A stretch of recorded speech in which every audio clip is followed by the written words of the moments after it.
Hi, hello, namaste. Welcome to Compete Minds Presents Bharat the Daily Current Affairs Show. మీ అందరికీ కూడా Bharat the daily current affairs షోకి స్వాగతం సుస్వాగతం. ముందుగా మీ అందరికీ థ్యాంక్ యూ, అలానే చిన్న సారీ. థ్యాంక్ యూ ఎందుకు అనంటే నిన్న బడ్జెట్కి సంబంధించిన వీడియో మీరు అందరూ కూడా లైవ్లోకి వచ్చి చూసినందుకు, అలానే గడిచిన వారం రోజులుగా భారత్తో పాటు ఏదైతే మన ఇంగ్లీష్కి సంబంధించిన ఎడిటోరియల్ అనాలిసిస్ ఉందో, అలానే దస్కా దమ్ ఉందో, అలానే పోలీస్ యజ్ఞం ఉందో, వీటన్నిటిని మీరు సపోర్ట్ చేస్తున్నందుకు చిన్న సారీ. ఎందుకు అనంటే నిన్న బడ్జెట్ సెషన్ ఈవినింగ్ 7 o'clockకి లైవ్ పెట్టినందుకు 7 o'clockకి రావాల్సిన భారత్ రాలేదు. సో చాలా మంది sir Bharat daily current affairs ఇవాళ ఎందుకు రావట్లేదు అని అడుగుతూ ఉన్నారనమాట. వెల్ మిత్రులారా, విద్యార్థులారా, శివారెడ్డి లాజిక్స్ కాంపీట్ మైండ్స్ శ్రేయోభిలాషులారా, మీ అందరికీ కూడా చెప్పదలిచేది ఏంటంటే నిన్న బడ్జెట్ మన భారతదేశానికి సంబంధించి ఒక ముఖ్యమైన కార్యక్రమం అది. సో దాని గురించి అట్లీస్ట్ ముఖ్యమైన అంశాలు మీ అందరితో పంచుకోవాలి, వాటి గురించి అట్లీస్ట్ మీకు ఒక ఇన్ఫర్మేషన్ ఇవ్వాలి అనే ఉద్దేశంతో భారత్ స్థానంలో దాన్ని చెప్పడం జరిగింది. సో అందుకని నిన్న 23వ తారీఖు, అలానే ఇవాళ 24 తారీఖు, ఈ 2 తారీఖుల యొక్క కరెంట్ అఫైర్స్ని మనం ఇవాళ చర్చిద్దాం. అందుకని కొంచెం వీడియో లెంతీగా ఉంటుంది, బట్ ఏది ఏమైనా సరే చిప్స్ బిస్కెట్లు ఏమన్నా ఉంటే పక్కన తెచ్చిపెట్టుకోండి, పుస్తకాలు కాగితాలు పక్కన తెచ్చిపెట్టుకోండి, ప్రశాంతంగా హాయిగా వీడియోని చూస్తూ మీ ఇంటెలిజెన్స్ని మరింతగా పెంచుకుని మీ అవగాహనని కూడా పెంచుకుని కాంపిటేటివ్ ఎగ్జామ్స్లో మార్కులు కొట్టేయండి. మరి ఇంకెందుకు ఆలస్యం, let's get into the details of Bharat the daily current affairs show. First and foremost మనం ముందు 23వ తారీఖుకి సంబంధించిన కరెంట్ అఫైర్స్ చూద్దాము. ఎందుకంటే నేను మీకు ముందు 24 చెప్పేస్తే మీరు 23 తర్వాత గుర్తుపెట్టుకోలేని పరిస్థితి. బట్ ముందు 23 చెప్తే మనం ఇవాల్టిది లాస్ట్లో చూస్తాం కాబట్టి మీకు ఏమవుతుంది, ముందు జరిగింది ముందు తెలుసుకుంటారు, రీసెంట్గా జరిగింది లాస్ట్లో తెలుసుకుంటారు, కాబట్టి మీకు రెండు కూడా గుర్తుండే అవకాశం చాలా ఎక్కువగా ఉంటుంది. అది నేను ఉల్టాలో వెళ్ళాను అనుకోండి, మీకు ప్రజెంట్ది ముందు చెప్తున్నాను కాబట్టి బాగా ఎక్కువగా గుర్తుంటుంది, బట్ రాదర్ లాస్ట్లో నిన్నటిది కాబట్టి మేబీ కొంతమంది మర్చిపోయే అవకాశం కూడా ఉంటుంది. ఓకేనా? సో ఏది ఏమైనా సరే మీ అందరికీ కూడా మరొకసారి థ్యాంక్ యూ చెప్తూ, because the support you people are showing us on YouTube, Instagram, Facebook and on various other social media platforms, దానికి మేము ఎప్పుడూ కూడా మీకు కృతజ్ఞతలుగానే ఉంటాము. సో ఏది ఏమైనా సరే ఆలస్యం చేయకుండా వివరాల్లోకి వెళ్ళిపోదాం. సో ఇవాళ 23, 24 తారీఖు రెండింటికి కలిపి కూడా ఒకటే థాట్ ఫర్ ద డే వస్తుంది. థాట్ ఫర్ ద డే నేటి సూక్తి ఏంటిది? Don't watch the clock, do what it does, keep going అని శామ్ లివెన్సన్ గారు చెప్పారు. ఆయన శామ్ లివెన్సన్ లేదు రాబర్ట్ డౌనీ జూనియర్ అన్న సంగతి కాసేపు పక్కన పెడితే, look at the thought that he is saying. Don't watch the clock, కేవలం ఇలా గడియారాన్ని చూస్తూ ఉండకు, డూ వాట్ ఇట్ డస్. గడియారం ఏం చేస్తుంది? పని చేస్తుంది. అలా మీరు కూడా అదే పని చేస్తూ ఉండండి, ముందుకు వెళ్తూ ఉండండి అని. వెల్, ఆన్ దట్ నోట్ నేను కూడా మనస్ఫూర్తిగా I really say it with my what you say core heart నుంచి చెప్తున్నాను, ఐ రియలీ మీన్ ఇట్. మీరందరూ కూడా ఏ ఎగ్జామ్లకి ప్రిపేర్ అవుతూ ఉన్నారో, whether it might be SSC అంటే గుర్తుకొచ్చింది చెప్పడం మర్చిపోయాను. ఎస్ఎస్సి సిజిఎల్కి అప్లై చేయడానికి ఇవాళ లాస్ట్ డేట్. ఇవాళ 24th జూలై కదా, of course 23rd current affairs మనం ఇవాళ డిస్కస్ చేస్తున్నాం, బికాస్ నేను ఆ వీడియో రాలేకపోయిన పరిస్థితి కాబట్టి. బట్ ఇవాళ 24th కదా, ఇవాళ ఎస్ఎస్సి సిజిఎల్ది లాస్ట్ డేట్ అప్లై చేయడానికి రాత్రి 11 గంటల వరకు టైం ఉంది. సో అందుకని ఇప్పటికీ పోయిందేం లేదు, హ్యాపీగా అప్లై చేయండి వెళ్ళి వెంటనే, ఆలస్యం చేయకండి, ఇప్పటికే చాలా ఆలస్యం అయిపోయింది. అలానే ఒకవేళ ఈ వీడియో మీరు చూసే సమయానికి ఎస్ఎస్సి సిజిఎల్ ఆల్రెడీ 24 జూలై రాత్రి 11 గంటలు దాటేసి ఉన్నట్టయితే అయిపోయిందేదో అయిపోయింది, మీరు ఇంకో తప్పు చేయకుండా ఉండొచ్చు. అదేంటంటే ఐబీపీఎస్కి సంబంధించి ఏదైతే క్లర్క్ ఉందో దాని యొక్క లాస్ట్ డేట్ 28th జూలై, ఇంకా 2-3 రోజులు టైం ఉంది. అలానే 31 July SSC MTS last date. ఇది మీరందరూ కూడా కాంపీట్ మైండ్స్లో ఎస్ఎస్సి ఆర్ఆర్బి అలానే బ్యాంకింగ్ ఎస్ఏ పోలీస్ వీటికి ప్రిపేర్ అవుతున్నారు కాబట్టి నేను స్పెషల్గా చెప్పాను. కానీ మీకు రోజువారీగా ఎప్పటికప్పుడు ఈ డైలీ జాబ్ అలర్ట్స్, ఏది అప్లై చేసుకోవడానికి లాస్ట్ డేటు, నోటిఫికేషన్ ఎప్పుడు వచ్చింది, దానికి సంబంధించిన పూర్తి నోటిఫికేషన్ ఎప్పుడు ఇస్తారు, అలానే ఎన్ని వేకెన్సీలు ఉన్నాయి, డిగ్రీ చదవాలా, 10th క్లాస్ పాస్ అయితే చాలా, ఇలా ఏదైతే ఇన్ఫర్మేషన్ ఉందో అది మీకు డైలీ కూడా రాత్రి 9 గంటలకు వచ్చే డైలీ జాబ్ అలర్ట్స్లో ఇస్తారు.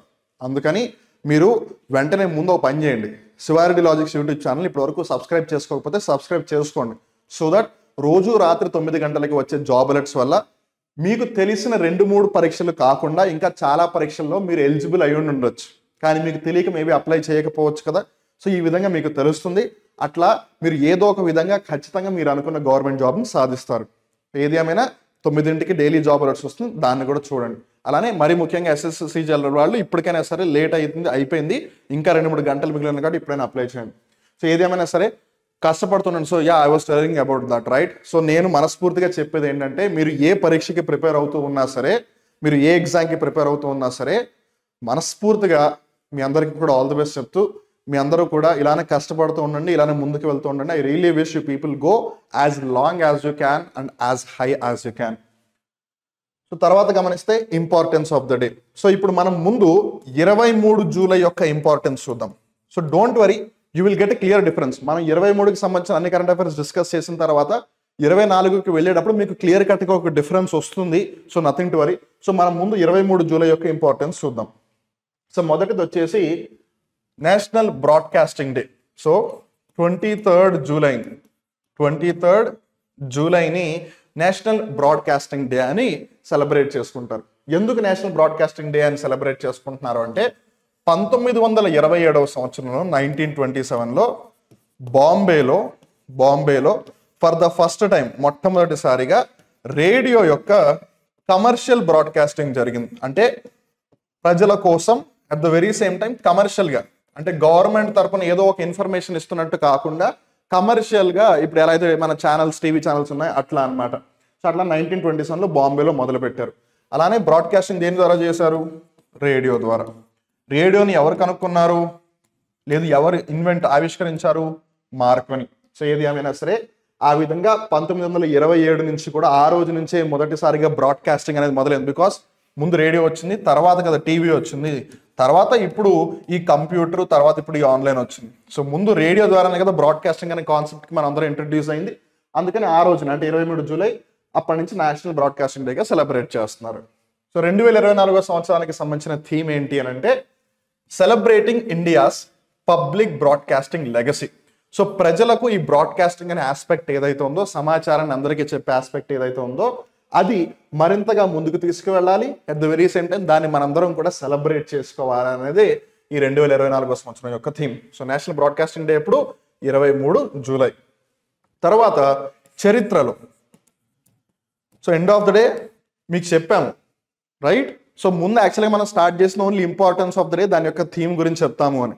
బట్ తర్వాత అనిపించింది చరిత్రలో అదే తేదీని జరిగిన ఏదన్నా ముఖ్యమైన అంశాలు కానీ, ఏదన్నా ఇంపార్టెంట్ థింగ్స్ మనం గుర్తుపెట్టుకోవాల్సినవి, తెలియాల్సినవి ఉన్నాయి అని అంటే అవి కూడా తెలుసుకునే ప్రయత్నం చేద్దామని. సో అట్లా చరిత్రలో ఇదే జూలై 23వ తారీఖున ఏం జరిగింది అంటే, ఒకటి ఆబ్వియస్గా ఈ బ్రాడ్కాస్టింగ్ జరిగింది, దాన్ని మనం అలాగే ఇంపార్టెంట్ డేగా సెలబ్రేట్ చేస్తాం. అది కాకుండా 1555 జూలై 23న హుమాయూన్ సికందర్ సూరిని ఓడించి మళ్ళీ తిరిగి మొఘల్ సామ్రాజ్యం యొక్క ప్రధాన కేంద్రమైన ఢిల్లీలో చక్రం తిప్పడం మొదలుపెట్టాడు. సో హుమాయూన్ ఒక పాయింట్ ఆఫ్ టైంలో ఎగ్జైల్ అయిపోయాడు కదా, వేరే ప్రాంతానికి వెళ్ళిపోయాడు కదా. తర్వాత మళ్ళీ తిరిగి వచ్చి సికందర్ షా సూరి, ఎవరు? సికందర్ షా సూరి, లేదు సికందర్ సూరి వంశస్థులు అని చెప్పవచ్చు. షేర్ షా సూరి వచ్చినప్పుడు హుమాయూన్ వెళ్ళిపోయాడు, మళ్ళీ వచ్చి సికందర్ సూరిని ఓడించాడు. ఎప్పుడు? 1555లో. అలానే 1903వ సంవత్సరంలో first model of Ford motor company was sold. So Ford motor మనం జాగ్రత్తగా గమనిస్తే ప్రస్తుతం ఇండియాలో లేదు. సో ఇండియాలో ప్రస్తుతం ఫోర్డ్ కంపెనీ లేదు. వాళ్ళ యొక్క ఆపరేషన్స్ అన్ని వాళ్ళు ఇండియాలో వదిలేసి వెళ్ళిపోయారు. ఇంతకీ ఏ కంపెనీకి ఇచ్చేశారు అని అంటే టాటా మోటార్స్కి ఇచ్చేశారు వాళ్ళు. సో గుజరాత్లో వాళ్ళకున్న ప్లాంట్ని టాటా మోటార్స్కి ఇచ్చేశారు. అలానే వాళ్ళు ఇండియాని వదిలేసి వెళ్ళిపోయారు. అలానే ఇక్కడ ఫోర్డ్ అనగానే మనకు వెంటనే గుర్తుకొచ్చేది Henry Ford. So modern assembly line production ఏదైతే ఉందో, మోడర్న్ అసెంబ్లీ లైన్ ప్రొడక్షన్ అంటే మీరు జాగ్రత్తగా గమనిస్తే సినిమాల్లో కానీ వీడియోస్లో కానీ ఇలా బెల్ట్ మూవ్ అవుతూ ఉంటుంది, పక్కన ప్రజలు నుంచుని ఉంటారు, ఒక్కొక్కళ్ళు ఒక్కొక్క పని చేస్తూ ఉంటారు. సో ఫర్ ఎగ్జాంపుల్ ఒకవేళ మనం ప్యాకేజ్డ్ డ్రింకింగ్ వాటర్ గమనిస్తే, ఇది బాటిల్ లాగా లేదు బట్ దాని బాటిల్ అని అనుకోండి. సో ఇప్పుడు ప్యాకేజ్డ్ డ్రింకింగ్ వాటర్ మనం గమనిస్తే కనుక ముందు బాటిల్, ఆ బాటిల్లో స్టిక్కర్ వేయాలి. స్టిక్కర్ ఎప్పుడు వేస్తారు? బాటిల్లో వాటర్ నింపిన తర్వాత. సో ముందు ఒక పర్సన్ బాటిల్లో వాటర్ నింపుతారు, తర్వాత నెక్స్ట్ పర్సన్ దగ్గరికి వెళ్తుంది, అప్పుడు ఆ బాటిల్కి మూత పెట్టేస్తారు, క్యాప్. నెక్స్ట్ పర్సన్ దగ్గరికి వెళ్తుంది. ఆ నెక్స్ట్ పర్సన్ ఆ బాటిల్ మీద స్టిక్కర్ వేస్తాడు. ఇంకో నెక్స్ట్ పర్సన్ ఆ బాటిల్స్ అన్ని తీసుకుని ఒక క్రోటాన్ బాక్స్, ఒక కార్డ్బోర్డ్ బాక్స్లో పెట్టేస్తాడు. ఆ కార్డ్బోర్డ్ బాక్స్ నిండిపోయిన వెంటనే ఇంకో పర్సన్ వచ్చి ఆ బాక్స్ని బయట స్టోరేజ్ అవుట్లెట్కి తీసుకెళ్తాడు. అక్కడి నుంచి ఇంకో పర్సన్ తీసుకెళ్ళిపోతాడు. సో ఇలా ఒకళ్ళ తర్వాత ఒకళ్ళు ఏదైతే పని చేసుకుంటూ వచ్చారో అలా చేయడం వల్ల ప్రొడక్షన్ చాలా ఫాస్ట్గా అవుతుంది ఏదైనా ఒక ప్రొడక్ట్ది. సో దాన్ని స్టార్ట్ చేసిందే హెన్రీ ఫోర్డ్ అనే person. Father of assembly line production అని కూడా అంటారు హెన్రీ ఫోర్డ్. సో తన యొక్క ఫోర్డ్ కంపెనీ ఏదైతే ఉందో వాళ్ళు ఫస్ట్ మోడల్ని రిలీజ్ చేసింది 1903లో. అండ్ తర్వాత కార్ల విప్లవం ఏ విధంగా జరిగిందో మనందరికీ తెలుసు. అలానే జూలై 23, 1856 సంవత్సరంలో బాల గంగాధర్ తిలక్ గారు జన్మించారు. బాల గంగాధర్ తిలక్ గారిని ఫాదర్ ఆఫ్ ఇండియన్ అన్రెస్ట్ అని పిలుస్తారు. ఏమని పిలుస్తారు? Father of Indian unrest. Father of Indian unrest అని పిలుస్తారు. ఎవరిని? బాల గంగాధర్ తిలక్ గారిని. అలానే ఆయన్ని లోకమాన్య అని కూడా పిలుస్తారు. లోకమాన్య అని పిలుస్తారు. అలానే ఇక్కడ మనం జాగ్రత్తగా గమనిస్తే వినాయక చవితి, గణేష్ చతుర్థి, వినాయక చవితి, గణేష్ చతుర్థి, అలానే ఛత్రపతి శివాజీ జయంతి, లేదు ఛత్రపతి శివాజీ మహారాజ్ జయంతి. ఈ రెండు కూడా గణేష్ చతుర్థి ఆల్మోస్ట్ భారతదేశం అంతటా కూడా సెలబ్రేట్ చేస్తారు. ఛత్రపతి శివాజీ జయంతి కూడా సెలబ్రేట్ చేస్తారు. కానీ మరీ ముఖ్యంగా మహారాష్ట్రలో ఈ రెండు కూడా చాలా భారీ స్థాయిలో జరుపుకుంటారు. చాలా హై లెవెల్లో ఈ రెండింటినీ కూడా నిజంగా పండుగలాగా, అఫ్ కోర్స్ ఇది పండుగే, ఛత్రపతి శివాజీ మహారాజ్ గారి యొక్క జయంతిని కూడా ఒక పండుగలాగా సెలబ్రేట్ చేస్తారు. దీన్ని, ఈ ఆచారాన్ని ఏదైతే ఉందో దాన్ని యాక్చువల్గా తీసుకువచ్చిందే బాల గంగాధర్ తిలక్ గారు. ఎందుకంటే ప్రజలందరూ ఐక్యం అవ్వాలి, ప్రజలందరూ కలిసి రావాలి అని అంటే వాళ్ళందరూ కూడా ఏదో ఒక కామన్ కాజ్ అయి ఉండాలి. ఆ కామన్ కాజ్ని ఒకటి దేవుడు, ఆబ్వియస్గా రిలీజియన్, సో ఆ పండుగ, ఇంకొకటి ఒక పర్సన్. ఛత్రపతి శివాజీ మహారాజ్ అనగానే వెంటనే గుర్తుకొచ్చేది ఏంటిది? మరాఠా సామ్రాజ్యం. సో ఇప్పుడు ప్రస్తుతం మహారాష్ట్ర అంతా కూడా ఒకప్పుడు మరాఠా సామ్రాజ్యంలో ముఖ్యమైన ప్లేస్ కదా. సో అందుకని ఆ ఫీలింగ్స్ని మరొక్కసారి ఇన్స్టిగేట్ చేస్తూ అందరిలోనూ కూడా ఆ ఫీలింగ్స్ని పెంపొందించడం కోసం ఈ విధంగా చేయడం జరిగింది. అలానే లాల్, బాల్, పాల్ అని ఏదైతే ఉందో లాలా లజపత్ రాయ్, బాల గంగాధర్ తిలక్, బిపిన్ చంద్రపాల్. లాలా లజపత్ రాయ్, బాల గంగాధర్ తిలక్, బిపిన్ చంద్రపాల్, లాల్, బాల్, పాల్. ఈ వర్డ్ ఇచ్చింది బాల గంగాధర్ తిలక్ గారు. అలానే మనం జాగ్రత్తగా గమనిస్తే ముంబైలో కుర్లా అని ఒక ప్లేస్ ఉంది. అక్కడ ఏదైతే రైల్వే స్టేషన్ ఉందో దానికి ఆయన పేరే పెట్టారు, లోకమాన్య తిలక్ టర్మినల్. టర్మినల్ అంటే ఏంటి? లాస్ట్ స్టేషన్, దాని తర్వాత ఇంకా నెక్స్ట్ స్టేషన్ ఉండదు. టర్మినల్ అంటే చిట్ట చివరి స్టేషన్ అని అర్థం అనమాట. సో అట్లా లోకమాన్య తిలక్ టర్మినల్కి ఆయన పేరే పెట్టారు. సో అదనమాట సంగతి. 1856లో పుట్టారు ఆయన. తర్వాత జూలై 23, 1906లో చంద్రశేఖర్ ఆజాద్ గారు పుట్టారు. సీతారాం తివారీగా కూడా పిలువబడతారు ఆయన. సీతారాం తివారీ ఎవరు? చంద్రశేఖర్ ఆజాద్ గారు. సీతారాం తివారీ. సో ఆయన మొదట్లో అయితే యాక్చువల్గా మహాత్మా గాంధీకి ఒక స్టాంచ్ బిలీవర్ అండ్ ఫాలోవర్ అని చెప్పొచ్చు. కాకపోతే తర్వాత మెల్లిమెల్లిగా ఆయన ఒక విధంగా చెప్పాలంటే ఆర్మ్డ్ రెబెలియన్ వైపు వెళ్ళాడని చెప్పొచ్చు. అంటే శాంతితో స్వాతంత్రాన్ని తీసుకురావచ్చేమో కానీ చాలా టైం పట్టేలాగా ఉంది అని చెప్పి తర్వాత ఏదైతే హిందుస్థాన్ సోషలిస్ట్ రిపబ్లికన్ అసోసియేషన్ ఇవన్నీ ఉన్నాయో వాటిని ముందుకు తీసుకెళ్ళడం జరిగిందనమాట. రామ్ బిస్మిల్, అలాని చంద్రశేఖర్ ఆజాద్ వీళ్ళందరూ కూడా కలిసికట్టుగా పనిచేశారు. సో ఆయన జూలై 23, 1906 సంవత్సరంలో జన్మించారు. తర్వాత 2012 సంవత్సరంలో గమనిస్తే July 23 Sally Ride, the first American women to travel in space. So ఇక్కడ మనం జాగ్రత్తగా గమనిస్తే అంతరిక్షంలో ప్రయాణించిన మొట్టమొదటి వ్యక్తి ఎవరు అని అంటే గనక యూరీ గగారిన్. Uri Gagarin. అలానే మొట్టమొదటి మహిళ ప్రపంచవ్యాప్తంగా చూసుకుంటే గనక వాలంటీనా తెరెష్కోవా. వాలంటీనా తెరెష్కోవా. అట్లా అమెరికా తరపున మొట్టమొదటి మహిళ ఎవరు అంతరిక్షంలో ప్రయాణం చేసింది అని అంటే సాలీ రైడ్ గారు. 2012 సంవత్సరంలో ఆవిడ మరణించారు. So those are the things which happened in the history in the day on the day of July 23. So ఇప్పుడు మనం జాతీయ అంశాలను చూద్దాం. Dhankhar ask Rajya Sabha MPs not to leak letters return to him. So ఇక్కడ మనం జాగ్రత్తగా గమనిస్తే తనకు రాసిన లేఖలను లీక్ చేయవద్దు అని చెప్పి రాజ్యసభ ఎంపీలను ధాంకర్ కోరారు. ఇంతకీ ధాంకర్ అంటే ఎవరిక్కడ? జగదీప్ ధాంకర్. జగదీప్ ధాంకర్ ఎవరైన? జగదీప్ ధాంకర్. ఈయన ప్రస్తుతం మన భారతదేశం యొక్క ఉపరాష్ట్రపతి. He is the current vice president. In fact ఈ క్వశ్చన్ని ఎస్ఐ మెయిన్స్ 2023లో అడిగారు తెలంగాణ రాష్ట్రానికి సంబంధించి ఎస్ఐ మెయిన్స్ 2023లో ఈ క్వశ్చన్ అడిగారు. ప్రస్తుత ఉపరాష్ట్రపతి ఎవరో లేదు రాజ్యసభ చైర్పర్సన్, ప్రస్తుత రాజ్యసభ చైర్పర్సన్ అధ్యక్షులు ఎవరు అని చెప్పి జగదీప్ ధాంకర్ గారు. ఈయన రూల్స్ అండ్ రెగ్యులేషన్స్ కి పెట్టింది పేరు. ఒకానొక సమయంలో పశ్చిమ బెంగాల్ రాష్ట్రానికి ఈయన గవర్నర్గా ఉన్నప్పుడు ప్రభుత్వం వెళ్ళి మేము అసెంబ్లీ సెషన్ కండక్ట్ చేయాలి అని అనుకుంటున్నాము అని చెప్పి ఆయన దగ్గర పర్మిషన్ తీసుకుంటూ ఆయనకి పంపించారనమాట. అఫ్ కోర్స్ పర్మిషన్ తీసుకోవాల్సిందే స్టేట్ లెజిస్లేటివ్ అసెంబ్లీ గవర్నర్ దగ్గర. అయితే వాళ్ళు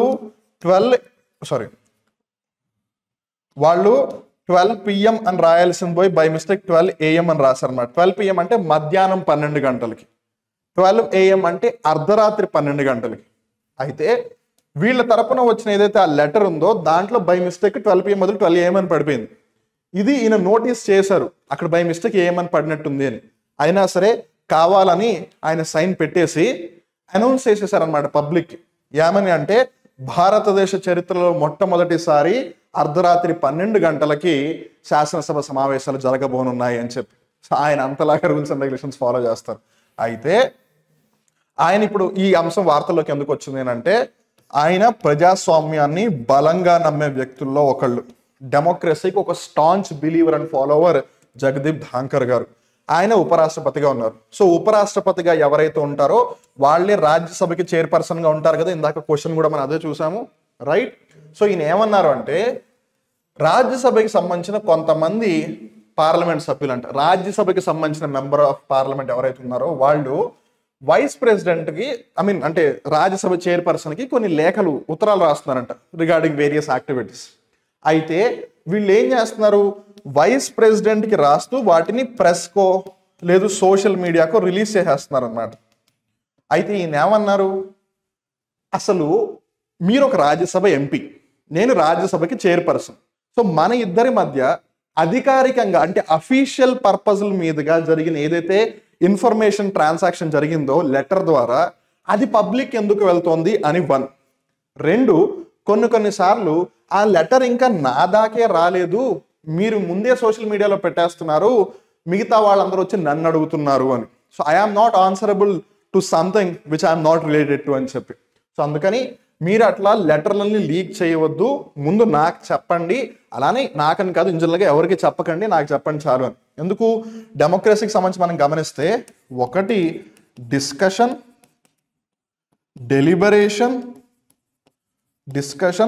డెలిబరేషన్, డిబేట్, డెసిజన్. ఇది కదా డెమోక్రసీ అని అంటే. సో ఏదైనా ఎండ్ ఆఫ్ ది డే చర్చలు జరగాలి, నువ్వేమనుకుంటున్నావో చెప్పాలి, నేనేమనుకుంటున్నాను అని చెప్పాలి, ఇద్దరం ఒకరికొకళ్ళు ఓకే నేను ఎందుకు ఇలా అంటున్నాను, నువ్వు ఎందుకు ఇలా అంటున్నావు అని డిస్కషన్ అంతా చేసి చివరికి ఒక నిర్ణయం తీసుకోవాలి. అది ప్రజాస్వామ్యం అంటే. అసలు ఏం జరిగిందో నాకే తెలియకుండా మీరు ముందే సోషల్ మీడియాకి లీక్ చేసేస్తే లాభమే ఉంది అని ఆ విధంగా రాజ్యసభ ఎంపీస్ని జగదీప్ ధాంకర్ గారు కోరారు. సో అందుకని ఇది వార్తల్లోకి వచ్చింది, కరెంట్ అఫైర్గా నిలిచింది. ఇది దానికి సంబంధించిన కాంటెక్స్ట్, నేపథ్యం, సందర్భం అన్నమాట. సో ఇప్పుడు ఆబ్వియస్లీ వైస్ ప్రెసిడెంట్ గురించి అలానే రాజ్యసభకి సంబంధించిన డిస్కషన్ వచ్చింది కాబట్టి మనం కొంచెం స్టాటిక్ ఇన్ఫర్మేషన్ చూద్దాం. సో ముందు రాజ్యసభ, పార్లమెంట్.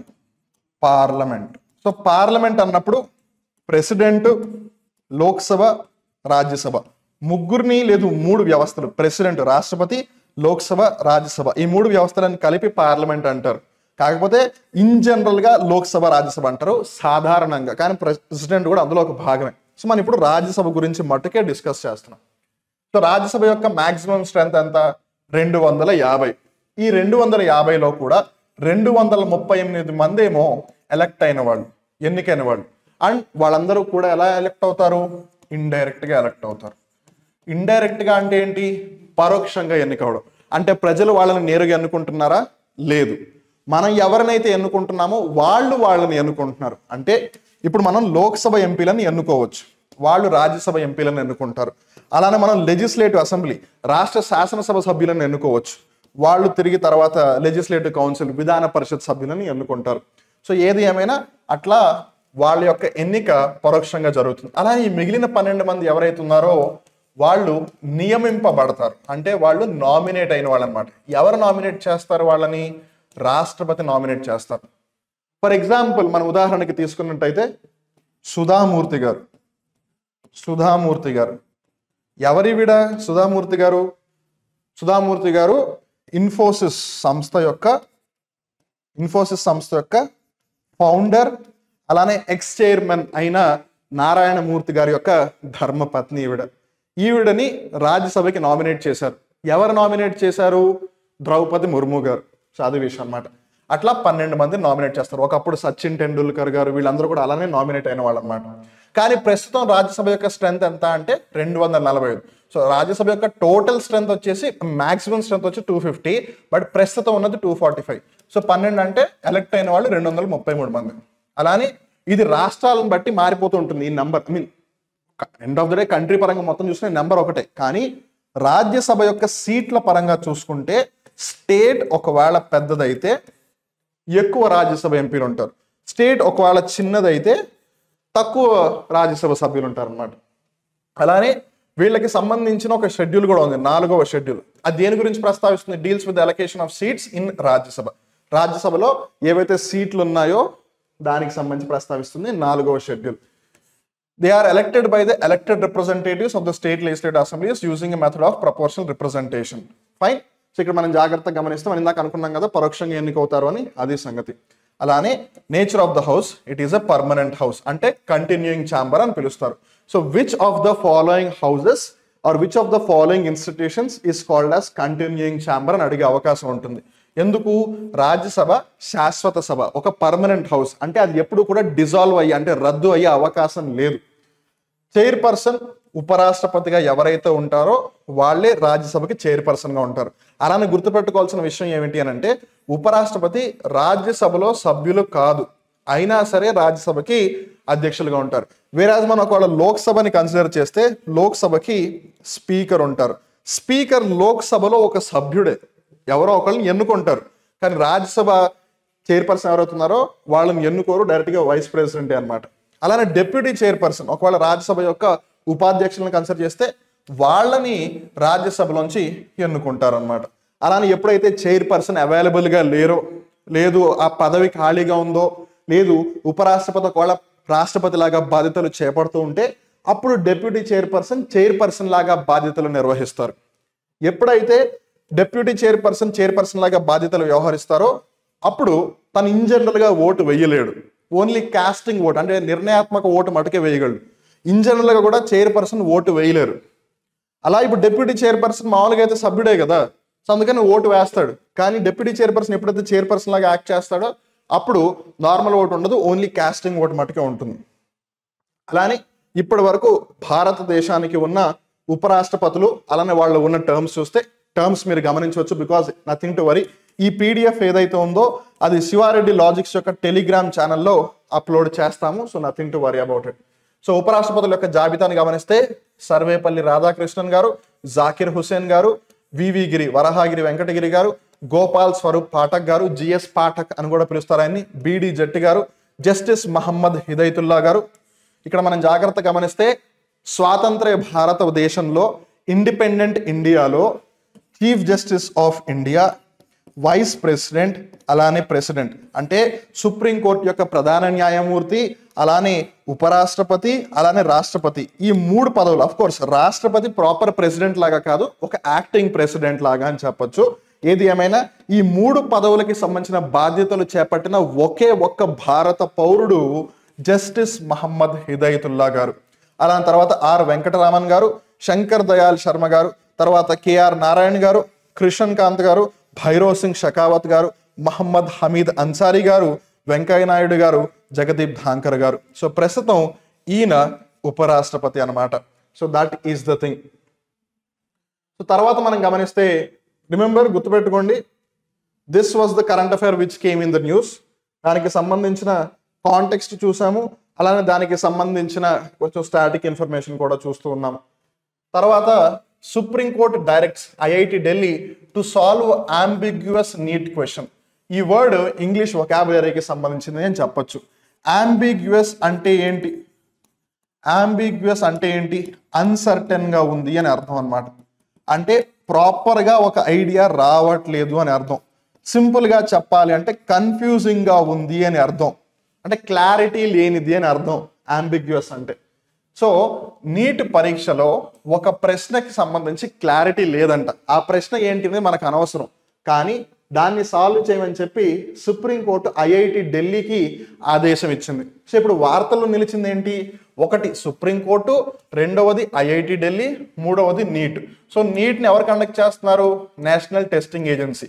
దానికి సంబంధించి జరుగుతున్న రభస గురించి మీకు తెలిసే ఉంటుంది. తెలిస్తే మంచిది, తెలియకపోతే తెలుసుకునే ప్రయత్నం చేయండి. సో ఈ రెండింటిని గమనిస్తే కనుక ఎంత కాదన్నా సరే ఐఐటీలు ఈ మధ్య కాలంలో బాగా పాపులర్ అవుతున్నాయి. దానికి గల one of the major reason ఏంటి అంటే, నేను వన్ ఆఫ్ ది మేజర్ అంటున్నాను. ఎందుకనంటే మెల్లిమెల్లిగా ఐఐటీలు అన్నీ కూడా కొత్త కొత్త వినూత్న కార్యక్రమాలను చేపడుతూ ఉన్నాయి. ఫర్ ఎగ్జాంపుల్ ఇక్కడ మనం జాగ్రత్తగా గమనిస్తే, ఇఫ్ ఐఎమ్ నాట్ రాంగ్, నాకు ఎగ్జాక్ట్లీ గుర్తులేదు, but I think IIT Madras అనుకుంటా, సబ్మెరీన్ వాటికి సంబంధించి, అండర్ వాటర్కి సంబంధించి ఏదో ఎంబీఏ లాంటి కోర్సును లాంచ్ చేశారు వాళ్ళు. ఐఐటి మామూలుగా ఎంబీఏ అనగానే మనకి వెంటనే గుర్తుకొచ్చేది IIM, Indian Institute of Management. కానీ ఐఐటి వాళ్ళు లాంచ్ చేశారు ఆ కోర్సుని. దట్ ఈస్ ద వింత. అంటే లాంచ్ చేయకూడదని కాదు, బట్ స్టిల్ వాళ్ళు లాంచ్ చేశారు. దట్ ఈస్ ద వింత. అలానే మనం జాగ్రత్తగా గమనిస్తే ఐఐటి ఢిల్లీ అలానే ఐఐటి మెడ్రాస్ వీళ్ళిద్దరూ కూడా అంతర్జాతీయ క్యాంపస్లు అంటే ఇంటర్నేషనల్ క్యాంపసెస్ని కూడా ఎస్టాబ్లిష్ చేశారు.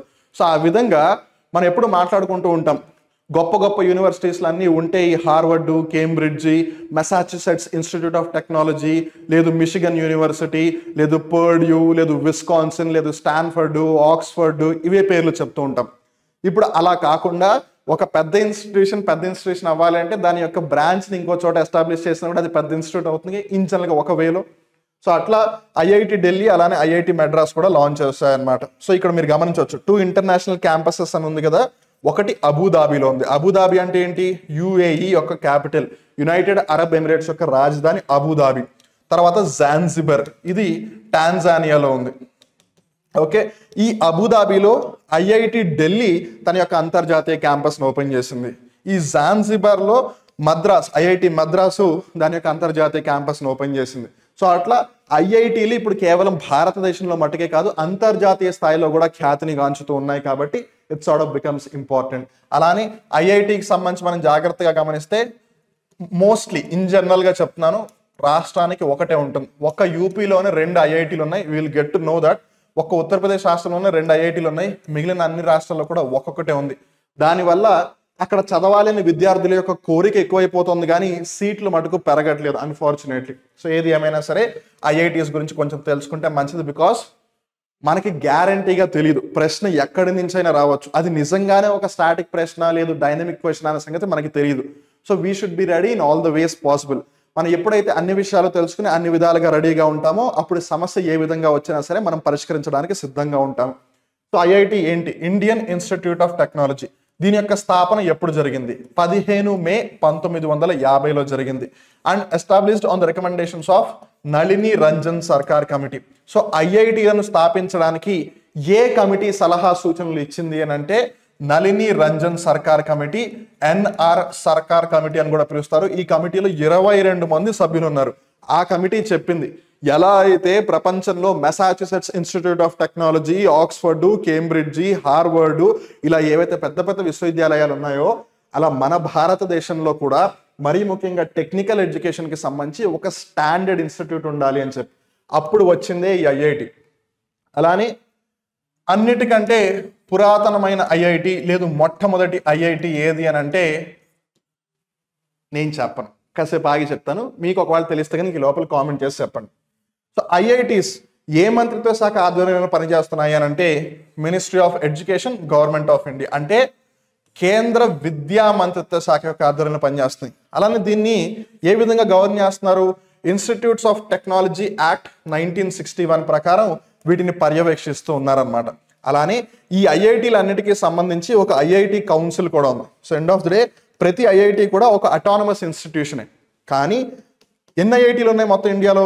23 ఐఐటీలు ఉన్నాయి. సో వీటన్నిటిని కూడా లింక్ చేస్తూ ఉండాలి కదా. ఎండ్ ఆఫ్ ది డే ఐఐటీయే కదా అవన్నీ కూడా. సో వాటిని లింక్ చేయడం కోసం ఒక కౌన్సిల్ కూడా ఉంది, ఐఐటి కౌన్సిల్ అని. దానికి చైర్పర్సన్, అధ్యక్షులుగా ఎవరుంటారు అంటే ఎవరైతే విద్యాశాఖ మంత్రిగా ఉన్నారో, కేంద్ర విద్యాశాఖ మంత్రి, వాళ్ళు ఎక్స్ అఫీషియో చైర్పర్సన్ అనమాట. That is the thing. అలానే నెంబర్ ఆఫ్ ఐఐటీస్ అన్ని 23, 2 ఇంటర్నేషనల్ క్యాంపస్లో, ఒకటి అబుదాబి, ఇంకోటి జాన్జిబర్. అబుదాబిలోనేమో ఢిల్లీ ఐఐటి ఢిల్లీ ఓపెన్ చేసింది, జాన్జిబర్ తాంజానియాలోనేమో ఐఐటి మద్రాస్ ఓపెన్ చేసింది. అలానే ఇక్కడ మీరు డిఫరెంట్ ఐఐటీస్ని చూడొచ్చు.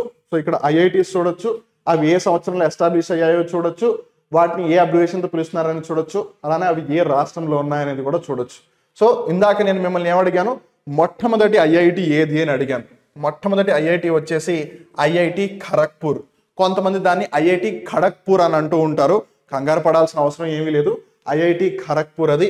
ఒకప్పుడు ఇదే ఖరగ్పూర్లో ప్రపంచంలోనే లాంగెస్ట్ రైల్వే ప్లాట్ఫామ్ ఉండేది ఖరగ్పూర్లో. ఆ ఖరగ్పూర్ని తర్వాత గోరఖ్పూర్, ఉత్తరప్రదేశ్లో ఉన్న గోరఖ్పూర్ బీట్ చేసింది. ఆ గోరఖ్పూర్ని ఇప్పుడు సౌత్ వెస్టర్న్ రైల్వే యొక్క హెడ్ క్వార్టర్స్ అయిన హుబ్బళ్ళి బీట్ చేసింది అనమాట. సో ఏదేమైనా IIT Kharagpur is the first IIT. మొట్టమొదటి ఐఐటి ఏది అని అంటే ఖరగ్పూర్ ఐఐటి. అండ్ ఆల్సో ఇంకో ఇంపార్టెంట్ ఫ్యాక్ట్ ఏంటి అని అంటే, ఈ చట్టం ఏదైతే ఉందో చూసారా, ఇన్స్టిట్యూట్స్ ఆఫ్ టెక్నాలజీ యాక్ట్ 1961, ఈ చట్టం ప్రకారం ఈ ఐఐటీలు జాతీయ ప్రాముఖ్యత కలిగిన సంస్థలు. They are institutes of national importance. అందుకని వాటిని అంత ఈజీగా తీసుకోకండి మీరు. సో ఏదేమైనా సరే మిగిలినవి. అలానే మనం భారతదేశం పరంగా చూసుకుంటే బాగా ఖ్యాతిగాంచిన, అలానే బాగా పాపులర్ అయిన ఐఐటీలు IIT Kharagpur, IIT Kanpur, IIT Bombay, IIT Madras, IIT Delhi. ఇవి బాగా ఖ్యాతిగాంచినవి. ఇవి ఒక విధంగా చెప్పాలి అంటే ఎప్పుడు కూడా టాప్ 5లోనే ఉంటాయని చెప్పొచ్చు. సో ఏది ఏమైనా అవి ఏ సంవత్సరంలో ఎస్టాబ్లిష్ ఎక్కడ ఉన్నాయని కూడా మీరు చూడొచ్చు. అలానే తర్వాత నేను ఇందాక మీకు చెప్పాను, అన్ని రాష్ట్రాలు లేదా కేంద్రపాలిత ప్రాంతాలు వాట్ ఎవర్ ఒక్కొక్కటే ఉన్నాయి అని. ఒక్క ఉత్తరప్రదేశ్లోనే 2 ఉన్నాయని చెప్పాను, రైట్? సో ఐఐటి కాన్పూర్ ఉత్తరప్రదేశ్లో ఉందా? అలానే ఐఐటి వారణాసి, అది కూడా ఉత్తరప్రదేశ్లోనే ఉంది. అఫ్ కోర్స్ బనారస్ హిందూ యూనివర్సిటీతో టైఅప్ ఆ విధంగా ఎస్టాబ్లిష్ చేశారు, బట్ స్టిల్ అది ఐఐటిగానే రికగ్నైజ్ అవ్వబడుతుంది కదా. సో అలా ఉత్తరప్రదేశ్కి 2 ఉన్నాయి. మిగిలిన అన్ని రాష్ట్రాల్లో కూడా, ఈవెన్ మహారాష్ట్ర చాలా పెద్ద రాష్ట్రం, కానీ అక్కడ కూడా ఒకటే ఐఐటి ఉంది. సో అలా అన్ని రాష్ట్రాల్లో కూడా ఒక్కొక్కటి ఉన్నాయని చెప్పొచ్చు. సో మిగిలిన ఐఐటీస్ అనమాట, ఇవి మీరు ఒక్కొక్కటిగా చూసుకోవచ్చు. So IIT Gandhinagar, IIT Tirupati. ఆంధ్రప్రదేశ్కేమో ఐఐటి తిరుపతి ఉంది, తెలంగాణకేమో ఐఐటి హైదరాబాద్ ఉంది. So that is the thing. So 23 ఉన్నాయని చూసుకున్నాం కదా. ఆ 2 ఇంటర్నేషనల్ క్యాంపస్లను కలిపితే మొత్తం 25.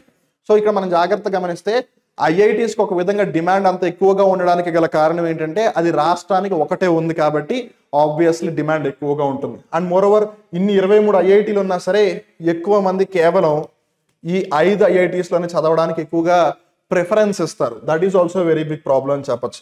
ఎప్పుడైతే అన్ని ఐఐటీస్ని ఒకటేలాగా కన్సిడర్ చేస్తారో అప్పుడు పరిస్థితి కొంచెం వేరేలాగా ఉంటుంది. బట్ ఏది ఏమైనా ఇట్స్ ఎ గుడ్ థింగ్ అని చెప్పొచ్చు.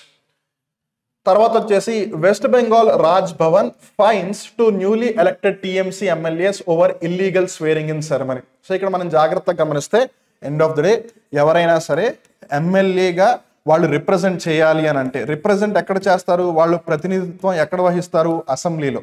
ఏ అసెంబ్లీలో? స్కూల్ అసెంబ్లీలో కాదు, లెజిస్లేటివ్ అసెంబ్లీలో, అంటే రాష్ట్ర శాసన సభ, రైట్? రాష్ట్ర శాసనసభ. సో రాష్ట్ర శాసనసభలో వాళ్ళు ఎమ్మెల్యేగా ప్రతినిధిత్వం కల్పించాలంటే ముందు వాళ్ళు ఎమ్మెల్యేగా స్టేట్ లెజిస్లేటివ్ అసెంబ్లీలో ప్రమాణ స్వీకారం చేయాలి కదా. అయితే ఇక్కడ ఏం జరిగిందనంటే వెస్ట్ బెంగాల్ రాష్ట్ర ప్రభుత్వం, సో ఆనంద్ బోస్ గారు అక్కడ ప్రస్తుతం గవర్నర్ అన్నమాట. Will also look at the list as well.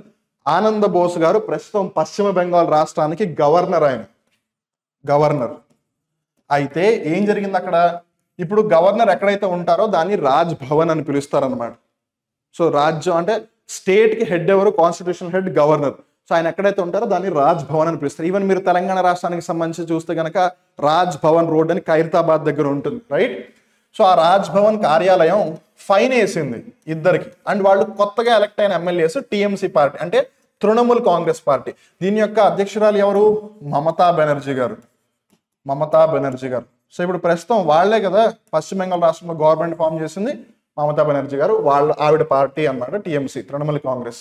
So వాళ్ళు ఇల్లీగల్ స్వీరింగ్ అని చేశారంట. ఇల్లీగల్ స్వీరింగ్ అని అంటే ఏంటి దాని అర్థం? యాక్చువల్గా గవర్నర్ సమక్షంలో వాళ్ళు ప్రమాణ స్వీకారం చేయాలి, లేదు గవర్నర్ ఎవరినైనా అపాయింట్ చేస్తే, లేదు ఎవరికైనా ఆదేశం ఇస్తే వాళ్ళ సమక్షంలో వాళ్ళు ప్రమాణ స్వీకారం చేయాలి. కానీ ఇక్కడ జరిగిన ఒక చిన్న థింగ్ ఏంటంటే వీళ్ళిద్దరూ ప్రమాణ స్వీకారం చేయలేదని కాదు, వాళ్ళిద్దరు ప్రమాణ స్వీకారం చేశారు. కానీ ఏం జరిగింది?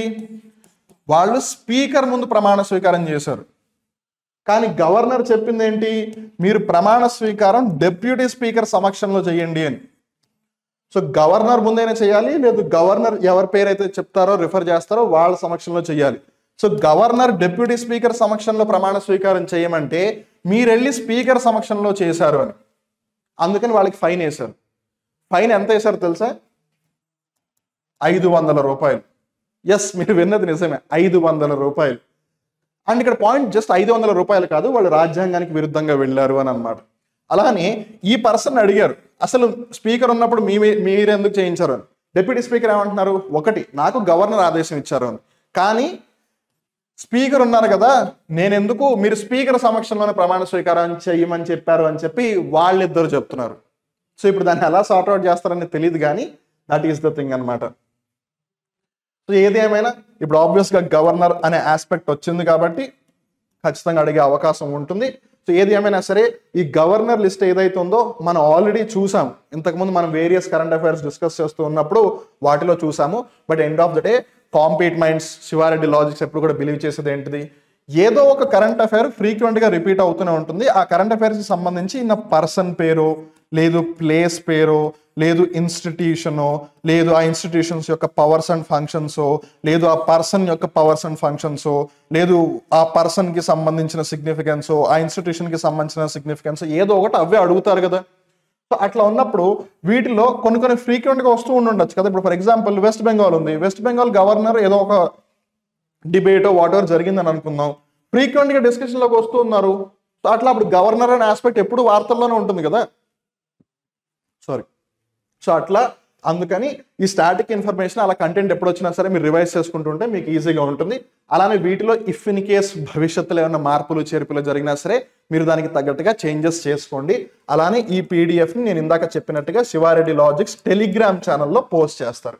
ఓకే, సో ప్రస్తుతం డిస్కషన్ పశ్చిమ బెంగాల్ రాష్ట్రానికి సంబంధించి కాబట్టి వెస్ట్ బెంగాల్ మనం గమనిస్తే డాక్టర్ సివి ఆనంద బోస్ గారు గవర్నర్. ఇందాక అనుకున్నాం కదా ఆనంద బోస్ గారు గవర్నర్ అని చెప్పి, that is the thing.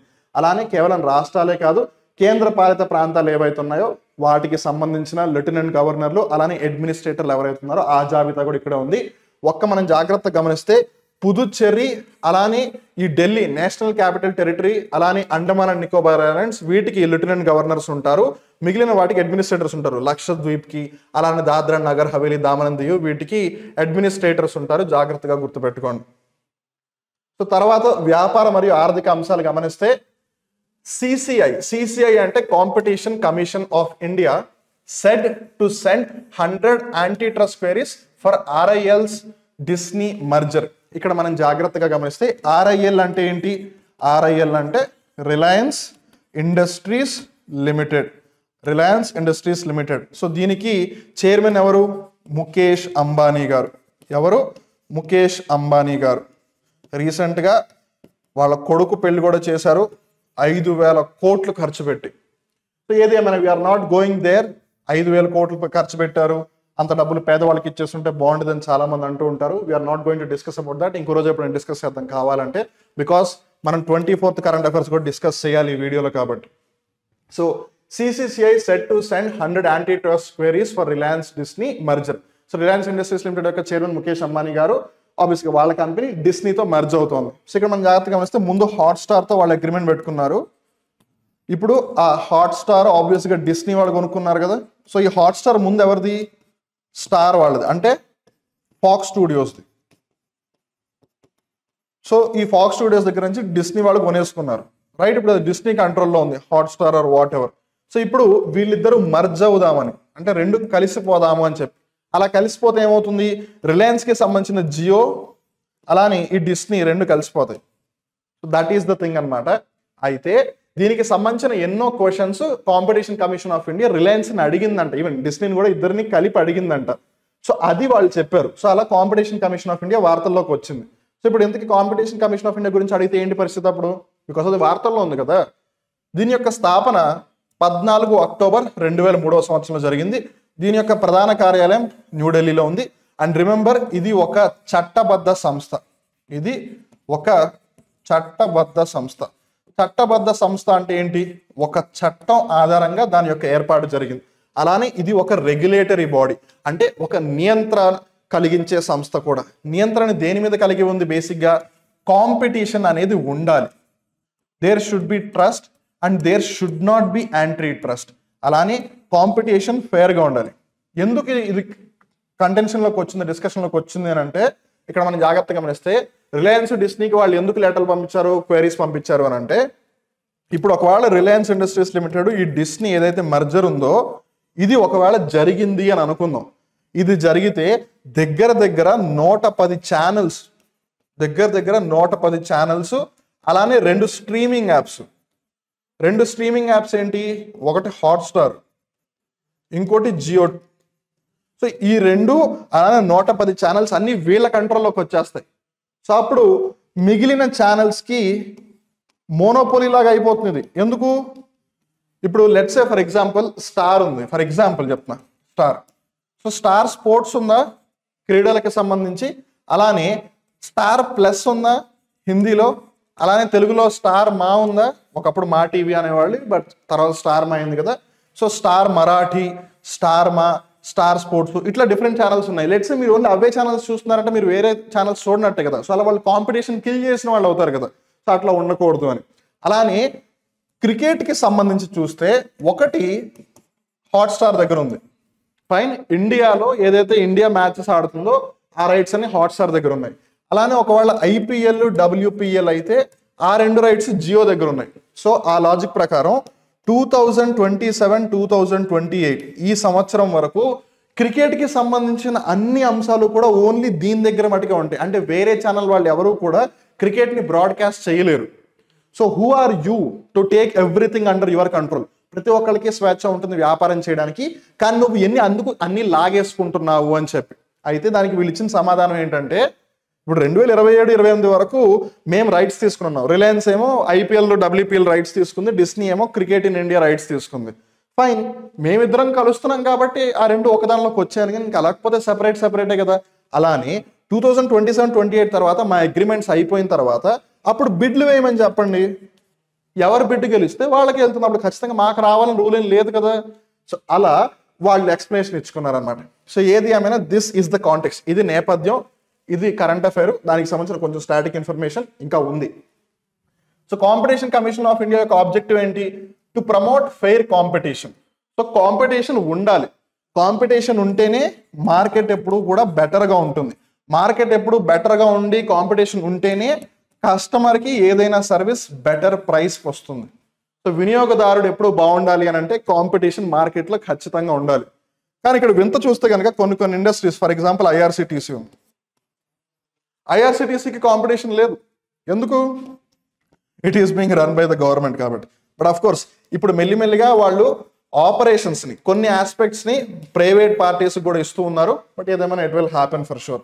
Well, భవిష్యత్తులో ఎలా అయితే ఇప్పుడు గవర్నమెంట్కి క్రేజ్ ఉందో అలా భవిష్యత్తులో ప్రైవేట్కి క్రేజ్ ఉంటుంది అని మీరు అనుకుంటున్నారా, ఉండదు అనుకుంటున్నారా? కామెంట్ సెక్షన్లో చెప్పండి. సో ఇందాక మనం అనుకున్నాం కదా, ఈ కాంపిటీషన్ కమిషన్ ఆఫ్ ఇండియా ఒక స్టాట్యూటరీ బాడీ, చట్టబద్ధ సంస్థ, ఒక చట్టం ప్రకారం ఏర్పాటైంది అని. ఆ చట్టం ఇదే, కాంపిటీషన్ యాక్ట్ 2002. దీన్ని అంతకుముందు monopolies and restrictive trade practices commission అని పిలిచాడు. ఇందాక చెప్పాను కదా, మోనోపోలీ అని అంటే గుర్తుపెట్టుకోండి, it's an economy term. Question ఖచ్చితంగా అడిగే అవకాశం ఉంటుంది SSC, RRB వాటిల్లో. మోనోపోలీ అంటే ఏంటి? మార్కెట్లో ఒకే ఒక సెల్లర్ ఉన్నాడు, ఇంకా అన్ని వాడే డిసైడ్ చేసేస్తాడు ఏం జరగాలి ఏం జరగద్దు అని చెప్పి. దాన్నే మోనోపోలీ అని అంటారు. అలానే రెస్ట్రిక్టివ్ ట్రేడ్ ప్రాక్టీసెస్ అంటే ఇప్పుడు ఒకళ్ళ వల్ల ఇంకొకళ్ళు ఏమీ చేయలేని పరిస్థితి అనమాట. అలానే ఇన్ఫాక్ట్ ఒక డిస్కషన్ యూట్యూబ్ గురించి కూడా వచ్చింది. సో యూట్యూబ్లో కంటెంట్ ఎయిదర్ ఉంటే ఫ్రీగా ఉంటుంది, లేదు యూజర్ జనరేట్ చేస్తున్నాడు. మీరేమో వేరే వాళ్ళు క్రియేట్ చేసిన కంటెంట్ని కొనుక్కొచ్చి మీ దాంట్లో సెల్ చేస్తున్నారు కదా, అలా మీరు ఒక రెస్ట్రిక్టివ్ ట్రేడ్ ప్రాక్టీస్ చేస్తున్నారు కదా. దానికి రిలయన్స్ వాళ్ళు ఇచ్చిన సమాధానం ఏంటి అని అంటే, యూట్యూబ్లో కూడా పెయిడ్ కంటెంట్ ఉంది కదా, యూట్యూబ్లో కూడా పెయిడ్ కంటెంట్ ఉంది కదా. అలానే డిజిటల్ మీడియా ఏదైతే ఉందో, ఆన్లైన్ డిజిటల్ మీడియా ఏదైతే ఉందో అందులో దగ్గరగా 80% ఆఫ్ ద కంటెంట్ ఇప్పటికీ కూడా యూట్యూబ్దే ఇప్పటికీ కూడా. మరి అలాంటప్పుడు మేము దాన్ని అలానే కన్సిడర్ చేస్తాం కదా అన్నట్టుగా వాళ్ళు చెప్తూ ఉన్నారనమాట. అలానే ఈ కాంపిటీషన్ కమిషన్ ఆఫ్ ఇండియా యొక్క ప్రస్తుత చైర్మన్ ఎవరు అని అంటే అశోక్ గుప్తా గారు. మొట్టమొదటి చైర్మన్ ఎవరు అని అంటే ధనేంద్ర కుమార్ గారు. తర్వాత goal keeper Sreejesh to retire after Paris Olympics. So ఒక స్టాల్వర్ట్ అని చెప్పొచ్చు ఇండియన్ హాకీ టీంకి.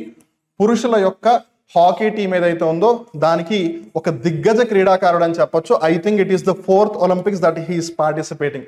4వ ఒలింపిక్స్ లో పార్టిసిపేట్ చేస్తున్నాడు శ్రీజేష్. అయితే ఇప్పుడు ఆబ్వియస్ గా శ్రీజేష్ గారి గురించి మనకు తెలిసిపోయింది కాబట్టి హాకీ గురించి కూడా కొంచెం తెలుసుకునే ప్రయత్నం చేద్దాం. హాకీకి ఉన్న ఇంకో పేరు షింటీ. మనలో చాలా మంది హాకీని హాకీ అని పిలుస్తాం. ఇన్ఫాక్ట్ చాలా మందికి అసలు హాకీ అని ఒక క్రీడ కూడా ఉందని లేదు. అలానే ఇక్కడ ఇంకో ఇంట్రెస్టింగ్ ఫ్యాక్ట్ మీకు చెప్పాలి. అది చెప్పిన తర్వాత మీలో చాలా మంది నన్ను తప్పు కూడా పట్టే అవకాశం ఉంది, but still I will say it. మన భారతదేశపు యొక్క జాతీయ క్రీడ ఏంటి అని అంటే అందరం కూడా అస్సలు ఆలోచించకుండా వెంటనే చెప్పేది hockey hockey hockey hockey hockey hockey అని. Well, if I say this you won't believe, but it's not. Hockey India యొక్క నేషనల్ గేమ్ కాదు. It's not even cricket. అసలు ఏది కాదు. భారతదేశానికి జాతీయ క్రీడ అంటూ ఏమీ లేదు. Yes, you heard it right. ఒకవేళ కాదు మాస్టారు మీరు తప్పు చెప్తున్నారు, మీరు చెప్పేది కరెక్ట్ కాదు అని అంటే గనక ఏదన్నా ప్రూఫ్ ఉంటే కింద కామెంట్ సెక్షన్లో చెప్పండి. But hockey is not the national game of India, but still it is considered that way. ఆ విధంగా పరిగణిస్తారు కానీ అది కాదు. సో ఏది ఏమైనా హాకీని షింటీ అని పిలుస్తారు. అండ్ గుర్తుపెట్టుకోండి, ప్రపంచవ్యాప్తంగా సాకర్ తర్వాత, సాకర్ అంటే ఫుట్బాల్, సో ప్రపంచవ్యాప్తంగా ఫుట్బాల్ సాకర్ తర్వాత ఎక్కువగా ఆడే క్రీడ ఏదన్నా ఉందా అంటే అది hockey, the shinty. Hockey play ground యొక్క డైమెన్షన్స్ చూస్తే లెంత్ వచ్చేసి 91.4 మీటర్స్, విడ్త్ వచ్చేసి 55 మీటర్స్. సో హాకీ గ్రౌండ్ ఒక రెక్టాంగిల్ షేప్లో ఉంటుంది. ఫైన్. అలానే హాకీ ఏదైతే సర్ఫేస్ మీద వాళ్ళు ఆడతారో దాన్ని హాకీ పిచ్ అంటారు అనమాట. అలానే దీనికి సంబంధించి ఒక ఇంపార్టెంట్ ఫ్యాక్ట్ ఏంటంటే wizard of hockey. Wizard of hockey అని ఎవరిని పిలుస్తారు? Who is called or who is popularly known as wizard of hockey. Wizard అంటే ఒక విధంగా మాంత్రికుడు అని చెప్పొచ్చు. సో హాకీ మాంత్రికుడు అని ఎవరిని పిలుస్తారు? మేజర్ ధ్యాన్ చంద్ గారిని పిలుస్తారు. ఇన్ఫాక్ట్ ఈయన యొక్క జన్మదినం అయిన ఆగస్టు 29న మనం అందరం కూడా నేషనల్ స్పోర్ట్స్ డేని సెలబ్రేట్ చేసుకుంటున్నాం. జాతీయ క్రీడా దినోత్సవాన్ని జరుపుకుంటూ ఉన్నాము. చాలా స్కూల్స్లో, యూనివర్సిటీస్లో ఆ రోజున ఎన్నో స్పోర్ట్స్ కాంపిటీషన్స్ని కండక్ట్ చేస్తారు. ఒకవేళ మీ స్కూల్లో కండక్ట్ చేయకపోతే నా పర్సనల్ సజెషన్, మీకు ఇష్టమైతే తీసుకోండి. ఐ మీన్ ఆబ్వియస్లీ మీరు కాంపిటేటివ్ ఎగ్జామ్స్కి ప్రిపేర్ అవుతున్నారు, బట్ లెట్స్ సే మీ పిల్లలు లేదు మీ చుట్టాల పిల్లలు ఎవరైనా ఉంటే వాళ్ళ స్కూల్ నుంచి విడిపించండి. Because end of the day మనం ఎలాగో ఏమీ ఆడలేని పరిస్థితిలో ఉన్నాం. అట్లీస్ట్ ఆ పిల్లలనైనా కనీసం వాళ్ళు పెద్దవాళ్ళు అయినంత వరకు ఎక్కడో ఒక చోట ఆడనిద్దాం. And school is meant to learn so many things, not only just to mug up what's there in the book. పుస్తకంలో ఉన్న సమాచారం తెలుసుకోవడం ఒక్కటే కాదు వాళ్ళు చేయాల్సింది. వాళ్ళ జీవితంలో ఎదగాలి అంటే స్పోర్ట్స్ కూడా అంతే ఈక్వల్ ప్రయారిటీ ఇవ్వాలి. బికాస్ స్పోర్ట్స్ చాలా నేర్పిస్తుంది మనకి. సో ఏది ఏమైనా సరే నా పర్సనల్ సజెషన్, మీరు అనొచ్చు మీ పిల్లల్ని జాయిన్ చేయలేదంటే I'm not yet married, just నేను ఊరికి ఇన్ఫర్మేషన్ ఇస్తున్నాను. సో అందుకని మీకు పిల్లలు ఉన్నా లేదు మీ చుట్టాల పిల్లలు ఎవరైనా ఉన్నా, ఫ్రెండ్స్ పిల్లలు ఎవరైనా ఉన్నా సరే వాళ్ళకి మీరు రిక్వెస్ట్ చేసేది, అలా వాళ్ళందరూ కూడా నేను పర్సనల్గా రిక్వెస్ట్ చేసేది ఏంటి అంటే ప్లే గ్రౌండ్ చిన్నగా ఉన్నా పర్లేదు కానీ ప్లే గ్రౌండ్ ఉన్న స్కూల్లో వాళ్ళని వేయండి. అట్లీస్ట్ కనీసం గ్రౌండ్లో వారానికి ఒక్కరోజైనా అటు ఇటు పరిగెడతారు వాళ్ళు. సో ఏది ఏమైనా సరే మేజర్ ధ్యాన్ చంద్ గారిని విజార్డ్ ఆఫ్ హాకీ అని అంటారు. ఆయన జన్మదినమైన ఆగస్టు 29 నేషనల్ స్పోర్ట్స్ డే అంటారు. పిలుస్తారు, సెలబ్రేట్ చేస్తారు. అలానే ఇండియా ఒక పాయింట్ ఆఫ్ టైంలో ఒలింపిక్స్లో హాకీని ఒక రచ్చ ఆడించింది అనమాట. ఎందుకనంటే ఇప్పటి వరకు ఒలింపిక్స్ చరిత్రలోనే హాకీలో ఎక్కువ గోల్డ్ మెడల్స్ సాధించిన దేశం ఏదన్నా ఉందా అంటే అది భారతదేశం, 8. ఇన్ఫాక్ట్ వరుసగా ఒక పాయింట్ ఆఫ్ టైంలో అయితే వరుసగా 6 మెడల్స్ గెలిచింది. ఆ పాయింట్ ఆఫ్ టైంలో ధ్యాన్ చంద్ గారు కూడా ఉన్నారు ఆ టీంలో, 1928 నుంచి 1956 వరకు. అలానే మహిళల హాకీ ఒలింపిక్స్లో మొట్టమొదటిసారి ఎప్పుడు ప్రవేశపెట్టారు అంటే 1980లో. అప్పుడు జింబాబ్వే గోల్డ్ మెడల్ని గెలిచింది. తర్వాత నిక్ డన్లాప్, ఈయన PGA అంటే ప్రొఫెషనల్ గోల్ఫర్స్ అసోసియేషన్ ఏదైతే ఉందో ఇది గోల్ఫ్ ఆటకి సంబంధించింది, గోల్ఫ్ స్పోర్ట్కి సంబంధించింది. దాంట్లో చరిత్ర సృష్టించాడు అనమాట నిక్ డన్లాప్. ఏం జరిగిందంటే ఇందులో he's the first person in PGA tour history to win as an amateur and as a pro in the same year. ఇక్కడ మనం జాగ్రత్తగా గమనిస్తే అమెచ్యూర్ అంటే కంట్రీకి ఆడే వ్యక్తి అని, ప్రొఫెషనల్ అంటే డబ్బుల కోసం ఆడే వ్యక్తి అని. సో మీకు ఒక బెస్ట్ ఎగ్జాంపుల్ చెప్పాలి అని అంటే బాక్సర్ విజేందర్ సింగ్ గారు, మీకు తెలిసే ఉంటుంది ఒలింపిక్స్లో ఆయన సిల్వర్ మెడల్ కూడా సాధించాడు. బాక్సర్ విజేందర్ సింగ్ ఒకప్పుడు ఆయన దేశం కోసం ఆడాడు, ఒలింపిక్స్లో సిల్వర్ మెడల్ కూడా గెలిచాడు. అప్పుడు ఆయన్ని అమెచ్యూర్ బాక్సర్ అని అన్నారు. ఆయన ఎప్పుడైతే తర్వాత MMAలోకి దిగారో, మిక్స్డ్ మార్షల్ ఆర్ట్స్లోకి వెళ్ళారో, అప్పటి నుంచి ఆయన్ని ప్రొఫెషనల్ బాక్సర్ లేదు ప్రొఫెషనల్ రెస్లర్ అని అంటున్నారు. అలానే ఉదాహరణకి మైక్ టైసన్, మనలో చాలా మందికి మైక్ టైసన్ తెలుసు. Mike Tyson is a professional boxer, he's not an amateur boxer అట్లా అన్నమాట. కానీ నిక్ డన్లాప్ ఏం చేశాడు, మొన్నటి వరకు కంట్రీ కోసం ఆడాడు, సో అమెచ్యూర్గా కూడా ఒక PGA టూర్ గెలిచాడు దేశం తరపున ఆడు. అలానే ఇప్పుడు ప్రొఫెషనల్గా మారి అలా కూడా PGA టూర్ గెలిచాడు. అలా ఒకటే సంవత్సరం రికార్డ్ ఏంటంటే ఒకటే సంవత్సరంలో రెండు కూడా జరగడం. He's the first person to win both as an amateur and as a pro in the very same year. Different ఇయర్స్లో గెలిచిన వాళ్ళు చాలా మంది ఉన్నారు, కానీ ఒకటే సంవత్సరంలో జరగలేదు, ఇప్పుడు జరిగింది. నిక్ డన్లాప్ ఆ విధంగా చరిత్ర సృష్టించాడు. అలానే ఇక్కడ మనం జాగ్రత్తగా గమనిస్తే గోల్ఫ్కి సంబంధించి the most popular player in golf tiger Woods. Fine, ఇది మేబీ చాలా మందికి తెలిసే ఉంటుంది. అలానే ఈ ఆట గోల్ఫ్ ఏదైతే ఉందో దానికి ఒక అబ్రివేషన్ కూడా ఉంది. Gents only ladies forbidden, guys only ladies forbidden. ఒకప్పుడు ఈ ఆటని ఆడవాళ్ళని ఆడనిచ్చేవాళ్ళు కాదనమాట. ఇన్ఫ్యాక్ట్ మగవాళ్ళు బిజినెస్ డిస్కషన్స్ పెట్టుకోవడం కోసమే గోల్ఫ్ ఆడతారు అని చెప్పి కూడా ఒక సేయింగ్ ఉంది. ఎందుకు, గోల్ఫ్ ఎప్పుడైనా ఆడేది మీరు జాగ్రత్తగా గమనిస్తే పెద్దగా ఉండి ఒక లాన్ లాగా ఉంటుంది. సో ఒక్కొక్క బాల్ ఎక్కడెక్కడికి వెళ్ళిపోతుంది అనమాట. సో ఆ బాల్ని వెతుక్కుంటూ వెళ్ళేటప్పుడు అక్కడ షాట్ కొట్టే మీన్ టైం ఏదైతుందో అక్కడ చాలా డిస్కషన్స్ పెట్టుకోవచ్చు అని చెప్పి. సో అట్లా ఒకప్పుడు బిజినెస్ చేసే పురుషులందరూ కూడా గోల్ఫ్ ఆడుతూ ఉండేవాళ్ళు, అందుకే ఆడవాళ్ళని అక్కడికి ఇన్వైట్ చేసేవాళ్ళు కాదు. బట్ ఇప్పుడు ఆబ్వియస్గా చాలా మంది ఆడుతున్నారు, which is a very good sign. తర్వాత గమనిస్తే అవార్డ్స్కి సంబంధించి IOC confers the Olympic order on shooter Abhinav Bindra గారు. ఇక్కడ మనం జాగ్రత్తగా గమనిస్తే అభినవ్ బింద్రా గారు ఒక చరిత్ర సృష్టించారు 2008వ సంవత్సరంలో. ఏంటిది, first Indian to win and Olympic gold medal individual, first Indian individual. First individuals చాలా మంది ఉన్నారు. కేదార్ జాదవ్ గారు 1952 హెల్సింకి ఒలింపిక్స్లో, తర్వాత 1996లో లియాండర్ పేస్ గారు, తర్వాత కరణం మల్లేశ్వరి గారు, ఇట్లా చాలా మంది ఒలింపిక్స్లో ఇండివిజువల్ అంటే వ్యక్తిగతంగా సింగిల్ పర్సన్గా మెడల్ సాధించిన వాళ్ళు ఉన్నారు.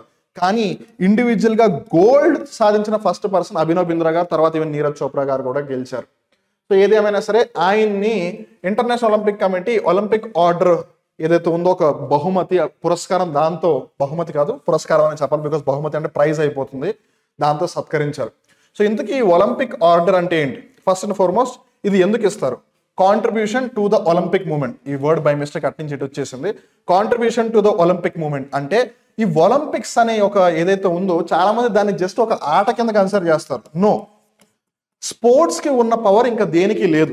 మన ప్రపంచవ్యాప్తంగా రేస్ అని, రీజియన్ అని, రిలీజియన్ అని, లాంగ్వేజ్ అని, జియోగ్రఫీ అని, ఫుడ్ అని, స్టైల్ అని, ఇలా ఎన్నో డిఫరెన్సెస్ని కలిగి ఉంటాం.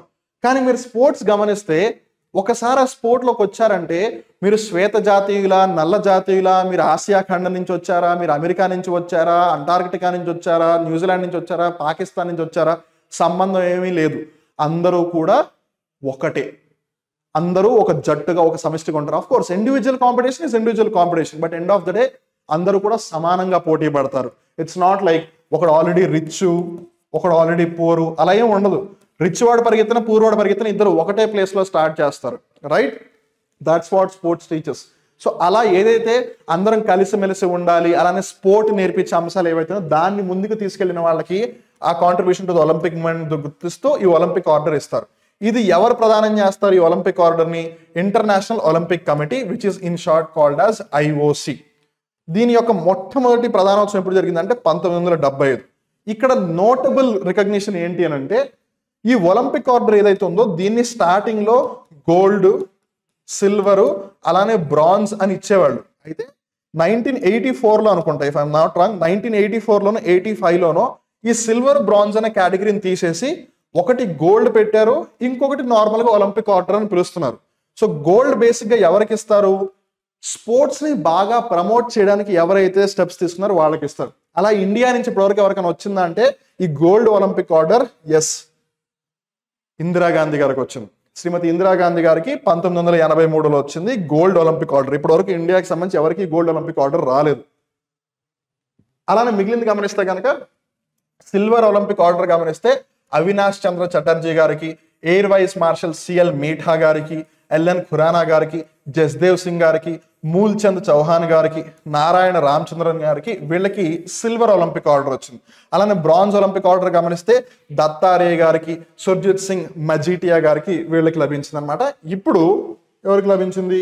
అభినవ్ బింద్రా గారికి లభించింది. గుర్తుపెట్టుకోండి, హీఈస్ ద ఫస్ట్ షూటర్, అలానే ఫస్ట్ ఇండివిజువల్ కూడా. అలానే ఇక్కడ ఇంకో ఇంపార్టెంట్ ఆస్పెక్ట్ ఏంటంటే అభినవ్ బింద్రా గారు ఏదైతే ఈవెంట్ లో గెలిచారో I think it was 10 metre air pistol event. ఈ ఈవెంట్ ఇప్పుడు ఒలింపిక్స్ లో లేదు. That is a very interesting thing. తర్వాత ఇప్పుడు మనం 24 తారీఖు అంటే ఇవాళకి సంబంధించిన కరెంట్ అఫైర్స్ గురించి చర్చించుకునే ప్రయత్నం చేద్దాం. సో ఇవాళ థాట్ ఫర్ ద డే ఒకటే ఉంటుందని ముందే చెప్పాం కదా. సో ఇంపార్టెన్స్ ఆఫ్ ద డేని చూద్దాం. సో ఇవాళ అంటే ఏంటి? జూలై 24. అదృష్టం దురదృష్టం ఒకటే రోజు మనం 2 రోజుల గురించి చర్చించి రోజులు మార్చేస్తాం. Anyways, India's income tax day. ఇవాళ ఇన్కమ్ ట్యాక్స్ డే అనమాట. సో India income tax day celebrated on July 24th every year to commemorate the introduction of income tax in India on the same day in 1860. Very very important. 1860వ సంవత్సరంలో భారతదేశంలో income tax అనే concept ని introduce చేశారు మొట్టమొదటిసారిగా. అందుకని ఆ రోజు నుంచి ఇన్కమ్ ట్యాక్స్ డేగా సెలబ్రేట్ చేస్తున్నాం. ఇంతకీ ఈ ఇన్కమ్ ట్యాక్స్ అనే వ్యవస్థ ఏదైతే ఉందో, ఈ ఇన్కమ్ ట్యాక్స్ అనే కాన్సెప్ట్ ఏదైతే ఉందో దాన్ని ఎవరు ప్రవేశపెట్టారని కూడా అడిగే అవకాశం ఉంటుంది. ఎవరు అనంటే sir James Wilson, the then British finance minister of India with the objective of raising revenue for the British government. 1860 అనంటే అప్పుడప్పుడే బ్రిటిష్ ప్రభుత్వం భారతదేశం యొక్క పరిపాలన స్వీకరించింది. బికాస్ మనకు జాగ్రత్త తెలుసు 1857లో ఏం జరిగిందో, సిపాయిస్ మ్యూటినీ, రైట్? సో అట్లా అనమాట.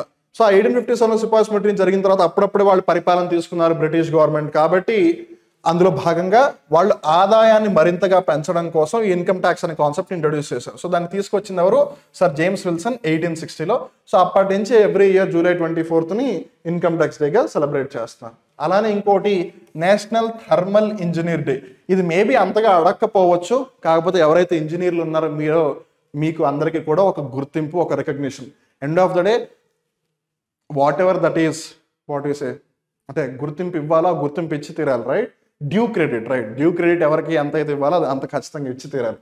So national thermal engineer day is observed every year on 24th July to show the importance of advancing the thermal engineering industry and is provide the electronics industry with innovative, high quality and cost effective thermal management and packaging solutions. So thermal management, thermal engineering అనేది చాలా మంది నాకు తెలియదు అని వదిలేస్తారు. కానీ thermal management అంటే for example let's say మీకు ఒక ఎగ్జాంపుల్ ఇస్తాను. ఇప్పుడు ఈవీస్ ఉన్నాయి, ఎలక్ట్రిక్ వెహికల్స్, లేదు ఫోన్ బ్యాటరీస్ ఉన్నాయి, రైట్? మీరు ఫోన్ని కానీ ఈవీని కానీ బాగా ఎక్సెసివ్గా యూస్ చేస్తే ఏమవుతుంది? హీట్ అవుతుంది. కొన్నిసార్లు బాగా కాలిపోతుంది, కొన్నిసార్లు పేలిపోతాయి. అది రేర్గా జరుగుతూ ఉంటుంది. నేను పేలిపోదు అని అనట్లేదు, కొన్నిసార్లు పేలిపోతాయి.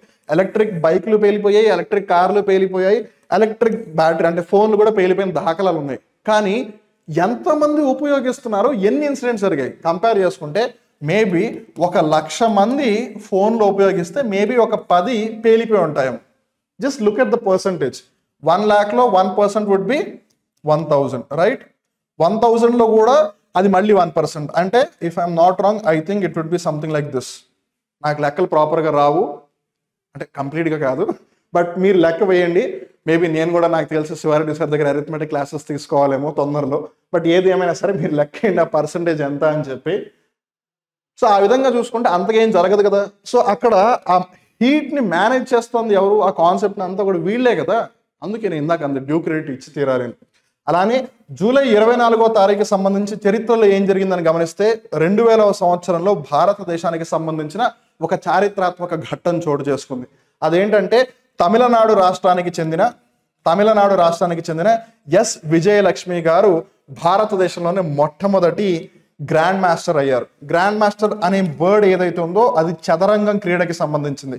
చెస్ అనే స్పోర్ట్ ఏదైతే ఉందో దాంట్లో ఒక పర్టిక్యులర్ స్టేజ్ని రీచ్ అయితే గనక గ్రాండ్ మాస్టర్ అని పిలుస్తారు.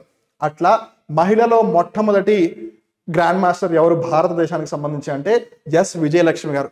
మనలో చాలా మందికి కోనేరు హంపి గారు తెలుసు, ద్రోణవల్లి హారిక గారు తెలుసు, అలానే ప్రజ్ఞానంద గారి యొక్క అక్కయ్య గారు కూడా తెలుసు. నాకు పేరు ఎగ్జాక్ట్లీ గుర్తు రాలేదు, వైశాలి, రైట్, వైశాలి గారు. ఇలా ఎంతో మంది ఉన్నారు. These are just few prominent names. కానీ మనలో చాలా మందికి విజయలక్ష్మి గారు తెలియదు, even though she's the first Indian women grand master అయినా సరే. సో ఇప్పుడు తెలిసింది కాబట్టి మర్చిపోకుండా గుర్తుపెట్టుకోండి. అలానే ఇంకో ఇంట్రెస్టింగ్ ఫ్యాక్ట్ ఏంటంటే నేను నోటీస్ చేసింది, తమిళనాడు రాష్ట్రం నుంచే ఎక్కువగా చెస్ ప్లేయర్స్ ఎందుకు వస్తున్నారనేది నాకు అర్థం కావట్లేదు అసలు. ఆబ్వియస్గా ఎక్కడైనా సరే ఒక స్పోర్ట్ బాగా పాపులర్ అయింది అని అంటే దానికి సంబంధించి ఏదో ఒక సిగ్నిఫికెంట్ ఈవెంట్ జరుగుండారు. ఫర్ ఎగ్జాంపుల్ తెలంగాణ, మహారాష్ట్ర, ఆంధ్రప్రదేశ్ ఈ ప్రాంతాల్లో బ్యాడ్మింటన్ బాగా పాపులర్. ఈవెన్ కర్ణాటక కూడా. తెలంగాణ, మహారాష్ట్ర, ఆంధ్రప్రదేశ్, కర్ణాటక ఈ 4 రాష్ట్రాల్లో బ్యాడ్మింటన్ బాగా పాపులర్. దానికి గల రీజన్స్ చూడండి.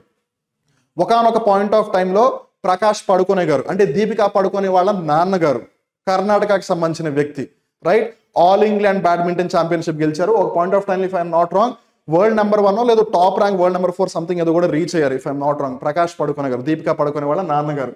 తర్వాత మన గోపీచంద్ గారు, పుల్లెల గోపీచంద్ గారు. ఇప్పుడు అంటే స్టేట్ డివైడ్ అయిపోయింది, బట్ మనం ఒకవేళ ఫర్ ఎగ్జాంపుల్ జాయింట్ ఆంధ్రప్రదేశ్ కింద కన్సిడర్ చేస్తే పుల్లెల గోపీచంద్ గారు. అలానే సైనా నెహ్వాల్ గారు, పారుపల్లి కశ్యప్ గారు, అలా గుత్తా జ్వాలా గారు, అశ్విని పొన్నప్ప గారు, ఇలా మనం లిస్ట్ వేసుకుంటూ పోతే ఈవెన్ ఇప్పుడు Chirag Shetty, of course Chirag Shetty hails from Mumbai but Maharashtra కదా. అలానే సాత్విక్ సాయిరాజ్, రంకిరెడ్డి, వీళ్ళందరూ కూడా ఉంటే తెలంగాణ లేదా ఆంధ్రప్రదేశ్ లేదా మహారాష్ట్ర లేదా కర్ణాటక ఈ ప్రాంతాల నుంచి వస్తున్నారు. బికాస్ ఒకటి ఇంతకు ముందు టాప్ ప్లేయర్స్ అక్కడి నుంచి వచ్చారు, అలానే వాళ్ళు ఏదో ఒక అకాడమీని ఎస్టాబ్లిష్ చేయడం, ఆ విధంగా ఆ స్పోర్ట్కి పాపులారిటీ వచ్చింది. అలానే మీరు ఇన్ జనరల్గా కబడ్డీ కానీ హాకీ కానీ కన్సిడర్ చేయండి. కబడ్డీ కానీ హాకీ కానీ కన్సిడర్ చేస్తే ఎక్కువ మంది పంజాబ్ నుంచి కానీ హర్యానా నుంచి కానీ లేదు కబడ్డీ కాబట్టి మహారాష్ట్ర నుంచి కానీ ఎక్కువగా వస్తారు. ఇన్ఫ్యాక్ట్ ఈసారి ఇండియన్ ఒలింపిక్స్కి 2024 సంవత్సరానికి సంబంధించిన ఒలింపిక్స్ టీంకి 117 మందిని పంపిస్తున్నారు. ఇక్కడ మనం జాగ్రత్తగా గమనిస్తే ఒక్క హర్యానా రాష్ట్రం నుంచే 24 మంది వెళ్తున్నారు. పంజాబ్ నుంచి ఐ థింక్ 18 మంది అనుకుంటా if I'm not wrong. But Haryana నుంచి అయితే పక్కా 24 పీపుల్. 3 కోట్ల జనాభా ఉన్న హర్యానా రాష్ట్రం నుంచి 24 మంది వెళ్తున్నారు. 20 కోట్లకి పైగా జనాభా ఉన్న ఉత్తరప్రదేశ్ నుంచి కేవలం 6 మందే వెళ్తున్నారు. ఇన్ఫ్యాక్ట్ జమ్మూ ఏదైతే ప్రస్తుతం యూనియన్ టెరిటరీ ఉందో జమ్మూ, అలానే అరుణాచల్ ప్రదేశ్, ఛత్తీస్గఢ్ వీటి నుంచి ఒక్కళ్ళు కూడా వెళ్ళట్లేదు, విచ్ ఇస్ వెరీ అన్ఫార్చునేట్. 117 మందిలో ఒక్కళ్ళు కూడా ఛత్తీస్గఢ్ రాష్ట్రం నుంచి లేరు, అరుణాచల్ ప్రదేశ్ రాష్ట్రం నుంచి లేరు, మేఘాలయ రాష్ట్రం నుంచి లేరు, అలానే జమ్మూ నుంచి కూడా లేరు, లదాఖ్ నుంచి కూడా ఎవరు లేరు. అదన్నమాట సంగతి. అలానే బీహార్ నుంచి ఉత్తరప్రదేశ్ నుంచి 6 మంది వెళ్తున్నారు, బీహార్ నుంచి ఐ థింక్ 2-3 వెళ్తున్నారు, మహారాష్ట్ర, మధ్యప్రదేశ్ వాటి నుంచి కూడా ఒక 5-6 మెంబర్స్ అలా వెళ్తున్నారు. తమిళనాడు నుంచి ఐ థింక్ 9 మెంబర్స్ అనుకుంటా if I'm not wrong, but మీరు డీటెయిల్స్లోకి వెళ్తే తెలుస్తుంది. బట్ హర్యానా చిన్న రాష్ట్రమైనా చూడండి వాళ్ళు స్పోర్ట్స్కి ఎంత ఎక్కువ ప్రయారిటీ ఇస్తున్నారు. 24 మెంబర్స్ అవుట్ ఆఫ్ 117. ఒక చిన్న రాష్ట్రం, 3 కోట్ల జనాభా ఉన్న రాష్ట్రం. దట్ ఈస్ ద థింగ్ అనమాట. సో ఏదైనా దట్ ఈస్ థింగ్. తర్వాత అంతర్జాతీయ అంశాలకు సంబంధిస్తే Blinken Wang Yi to meet at ASEAN లేదు ASEAN that will discuss Myanmar South China Sea. So ఇక్కడ మనం జాగ్రత్తగా గమనిస్తే ఒకటి మయన్మార్లో స్టెబిలిటీ తగ్గిపోతుంది, స్థిరత్వం ఉండట్లేదు ప్రభుత్వంలో. అలానే అక్కడ రెఫ్యూజీస్ యొక్క ఇష్యూ చాలా ఎక్కువగా ఉంది, రోహింగ్యాస్. అలానే సౌత్ చైనా సీ మన మహానుభావుడు చైనానేమో ఆక్రమించుకుంటూ పోతూ ఉన్నాడు. అలానే ఎక్స్క్లూజివ్ ఎకనామిక్ జోన్ని దాన్ని మరింతగా పెంచుకుంటూ పోతూ ఉన్నాడు చైనా. ఇన్ఫాక్ట్ మనం జాగ్రత్తగా గమనిస్తే బిపిన్ రావత్ గారు మన భారతదేశానికి సంబంధించి మొట్టమొదటి చీఫ్ ఆఫ్ డిఫెన్స్ స్టాఫ్ మొట్టమొదటి చీఫ్ ఆఫ్ డిఫెన్స్ స్టాఫ్ ఎవరు? బిపిన్ రావత్ గారు, లేదు లేట్ జనరల్ బిపిన్ రావత్ గారు. అన్ఫార్చునేట్లీ ఆయన ఒక హెలికాప్టర్ యాక్సిడెంట్లో మరణించారు. So late general Bipin Rawat గారు ఈయన ఒక మాట అన్నారనమాట ఒక పాయింట్ ఆఫ్ టైంలో, సలామీ స్లైసింగ్ అని. ఇన్ఫ్యాక్ట్ ఈ సలామీ స్లైసింగ్ గురించి కూడా తెలంగాణ రాష్ట్రానికి సంబంధించిన ఎస్ఐ మెయిన్స్ ఏదైతే 2023 సంవత్సరంలో జరిగిందో దాంట్లో కూడా దీనికి సంబంధించిన క్వశ్చన్ అడిగారు. సో ఇంతకీ సలామీ స్లైసింగ్ అంటే ఏంటి? కొంచెం కొంచెం అట్లా ల్యాండ్ని ఆక్రమించుకుంటూ పోవడం. ఇప్పుడు ఫర్ ఎగ్జాంపుల్ ఈ స్క్రీన్ ఇక్కడ నుంచి అక్కడ దాకా ఉంది కదా, నేను ఒకటేసారి డైరెక్ట్గా వచ్చి ఇట్లా ఏదైనా లాగేసుకున్నాను అనుకోండి, అందరికీ తెలుస్తుంది. అలా నేను ఎలా కాకుండా అలా మెల్లిమెల్లిగా వస్తున్నాను అనుకోండి, ఎవరికి పెద్దగా డౌట్ రాదు. Until and unless I come till there. మీరు కంటిన్యూస్గా చూస్తుంటే తెలుస్తుంది, బట్ ఎవరు పట్టించుకోవట్లేదు అనుకోండి, నేను మెల్లిమెల్లిగా ఇలా వస్తూ ఉంటే వాడు అక్కడే ఉన్నాడేమో ముందు నుంచి అన్న ఫీలింగ్ వస్తుంది, రైట్? దాన్నే సలామీ స్లైసింగ్ అంటారు. అట్లా చైనా సౌత్ చైనాస్ని ఏదో ఒక చేసి లాగేసుకోవాలని ప్రయత్నం చేస్తాను అనమాట. సో దాని గురించి కూడా డిస్కస్ చేయాలి అని అనుకుంటున్నారు అన్నది విషయం, పరిస్థితి. సో ఆసియాన్ గురించి డిస్కషన్ వచ్చింది కాబట్టి ఆసియాన్ గురించి ఖచ్చితంగా తెలుసుకోవాలి. బికాస్ వన్, ఇంటర్నేషనల్ రిలేషన్స్కి సంబంధించి, అలానే రీజనల్ కోఆపరేషన్, ప్రాంతీయ సహకారం ఇండియాకి సంబంధించి మనం గమనిస్తే ఆసియాన్ చాలా ఇంపార్టెంట్ రోల్ ప్లే చేస్తుంది. ఆసియాన్లో ఇండియా మెంబర్ కంట్రీ ఏమీ కాదు, బట్ స్టిల్ ఆసియాన్ ఇండియాకి చాలా చాలా ఇంపార్టెంట్. ఇండియా ఆసియాన్కి కూడా చాలా చాలా ఇంపార్టెంట్. ఇంతకీ దీని యొక్క స్థాపన ఎప్పుడు జరిగింది అని అంటే 8 ఆగస్ట్ 1967వ సంవత్సరంలో జరిగింది. ఈ ఆసియాన్ యొక్క ఏర్పాటు ఏ డిక్లరేషన్ వల్ల కూడా జరిగిందని అడుగుతారు, బ్యాంకాక్ డిక్లరేషన్. ఎందుకు 8 ఆగస్టు 1967న బ్యాంకాక్లోనే దీని యొక్క ఏర్పాటు చేశారు. దాని యొక్క ఏర్పాటు బ్యాంకాక్లో జరిగింది కాబట్టి దాన్ని బ్యాంకాక్ డిక్లరేషన్ అని అంటారు. తర్వాత ప్రస్తుతం దీని యొక్క ప్రధాన కేంద్రం లేదా ప్రధాన కార్యాలయం లేదు, దాని యొక్క సెక్రటేరియట్ ఎక్కడ ఉంది అంటే జకార్తా. ఈ జకార్తా ఎక్కడ ఉంది? ఇండోనేషియాలో ఉంది. అలానే ఫౌండింగ్ ఫాదర్స్ అంటే ఆసియాన్ ఈ సమూహం ఏదైతే ఉందో దీని యొక్క ఏర్పాటుకు పాటుపడిన దేశాలు ఏవి అని. ఎందుకంటే ప్రస్తుతం ఉన్నవి 10 దేశాలు, కానీ 1967లో వాళ్ళు ఎస్టాబ్లిష్ చేసినప్పుడు 10 దేశాలు లేవు. Indonesia, Malaysia, Philippines, Singapore, Thailand అంటే 5 దేశాలు. 5 దేశాలు కలిసి ఆసియాన్ ఎస్టాబ్లిష్ చేశాయి. సో ప్రస్తుతం ఏమున్నాయి? Brunei, Cambodia, Indonesia, Laos, Malaysia, Myanmar, Philippines, Singapore, Thailand, Vietnam. So 5 countries తర్వాత యాడ్ అయినవి ఏంటిది? Brunei, Cambodia, Laos, Myanmar, Vietnam. మిగిలినవన్నీ ముందు నుంచే ఉన్నాయి. అలానే ఈ కంబోడియాకి సంబంధించి యాంగ్కోర్ వాట్ అని ఒక హిందూ దేవాలయం ఉంది, 12వ శతాబ్దానికి సంబంధించి. 2వ సూర్యవర్మ రాజు అంకోర్ వాట్ ఏదైతే దేవాలయం ఉందో దాన్ని నిర్మించాడు అనమాట. అది ఎక్కడ ఉంది? కంబోడియాలో ఉంది. కాకపోతే ఇప్పుడు అంటే ఒక పాయింట్ ఆఫ్ టైంలో బుద్ధిజం బాగా వ్యాప్తి చెందుతూ ఉన్నప్పుడు అది వాళ్ళ కంట్రోల్లోకి రావడం వల్ల ఇప్పుడు అదొక బుద్ధిస్ట్ సెంటర్ లాగా అయిపోయింది. కానీ అది నిర్మించినప్పుడు సూర్యవర్మ, 2వ సూర్యవర్మ దాన్ని నిర్మించినప్పుడు అది ఒక హిందూ దేవాలయం అనమాట.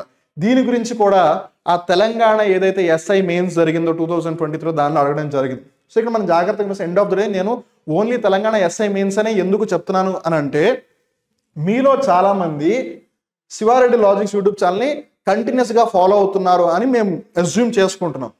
సో దాంట్లో పోలీసు యజ్ఞం అని ఒక కార్యక్రమం ఉంది. పోలీసు యజ్ఞం అని ఒక కార్యక్రమం ఉంది. రోజు మధ్యాహ్నం 3 గంటలకు వస్తుంది. అది రోజు మధ్యాహ్నం 3 గంటలకు యూట్యూబ్లో వస్తుంది. అందులో రోజువారీ కొన్ని క్వశ్చన్స్ అక్కడ డిస్కస్ చేస్తూ ఉంటారు. అట్లా ఆంధ్రప్రదేశ్ రాష్ట్రానికి సంబంధించి, తెలంగాణ రాష్ట్రానికి సంబంధించిన కూడా ఎస్ఐ పోలీస్ కానిస్టేబుల్కి సంబంధించిన పేపర్స్, ప్రీవియస్ ఇయర్ క్వశ్చన్స్ ఏవైతే వాటి గురించి డిస్కషన్ చేస్తూ, అలా భవిష్యత్తులో ఎస్ఐ పోలీస్ కానిస్టేబుల్కి సంబంధించిన రిక్రూట్మెంట్ ఎప్పుడు జరిగినా సరే మీరు అప్పటికల్లా రెడీగా ఉండాలన్న ఉద్దేశంతో, అండ్ కన్సిడరింగ్ కొన్ని అఫీషియల్ సోర్సెస్ నుంచి మనకి తెలుస్తున్న ఇన్ఫర్మేషన్ ఏంటంటే మేబీ తొందరలో నోటిఫికేషన్ కూడా వచ్చే అవకాశం ఉంది. మేబీ, కాకపోతే గవర్నమెంట్ కొంచెం అఫీషియల్ సోర్సెస్ నుంచి తెలుస్తూ ఉంది మేబీ. అందుకని ఎందుకైనా మంచిది మనం ముందు నుంచే ప్రారంభిస్తే బెటర్.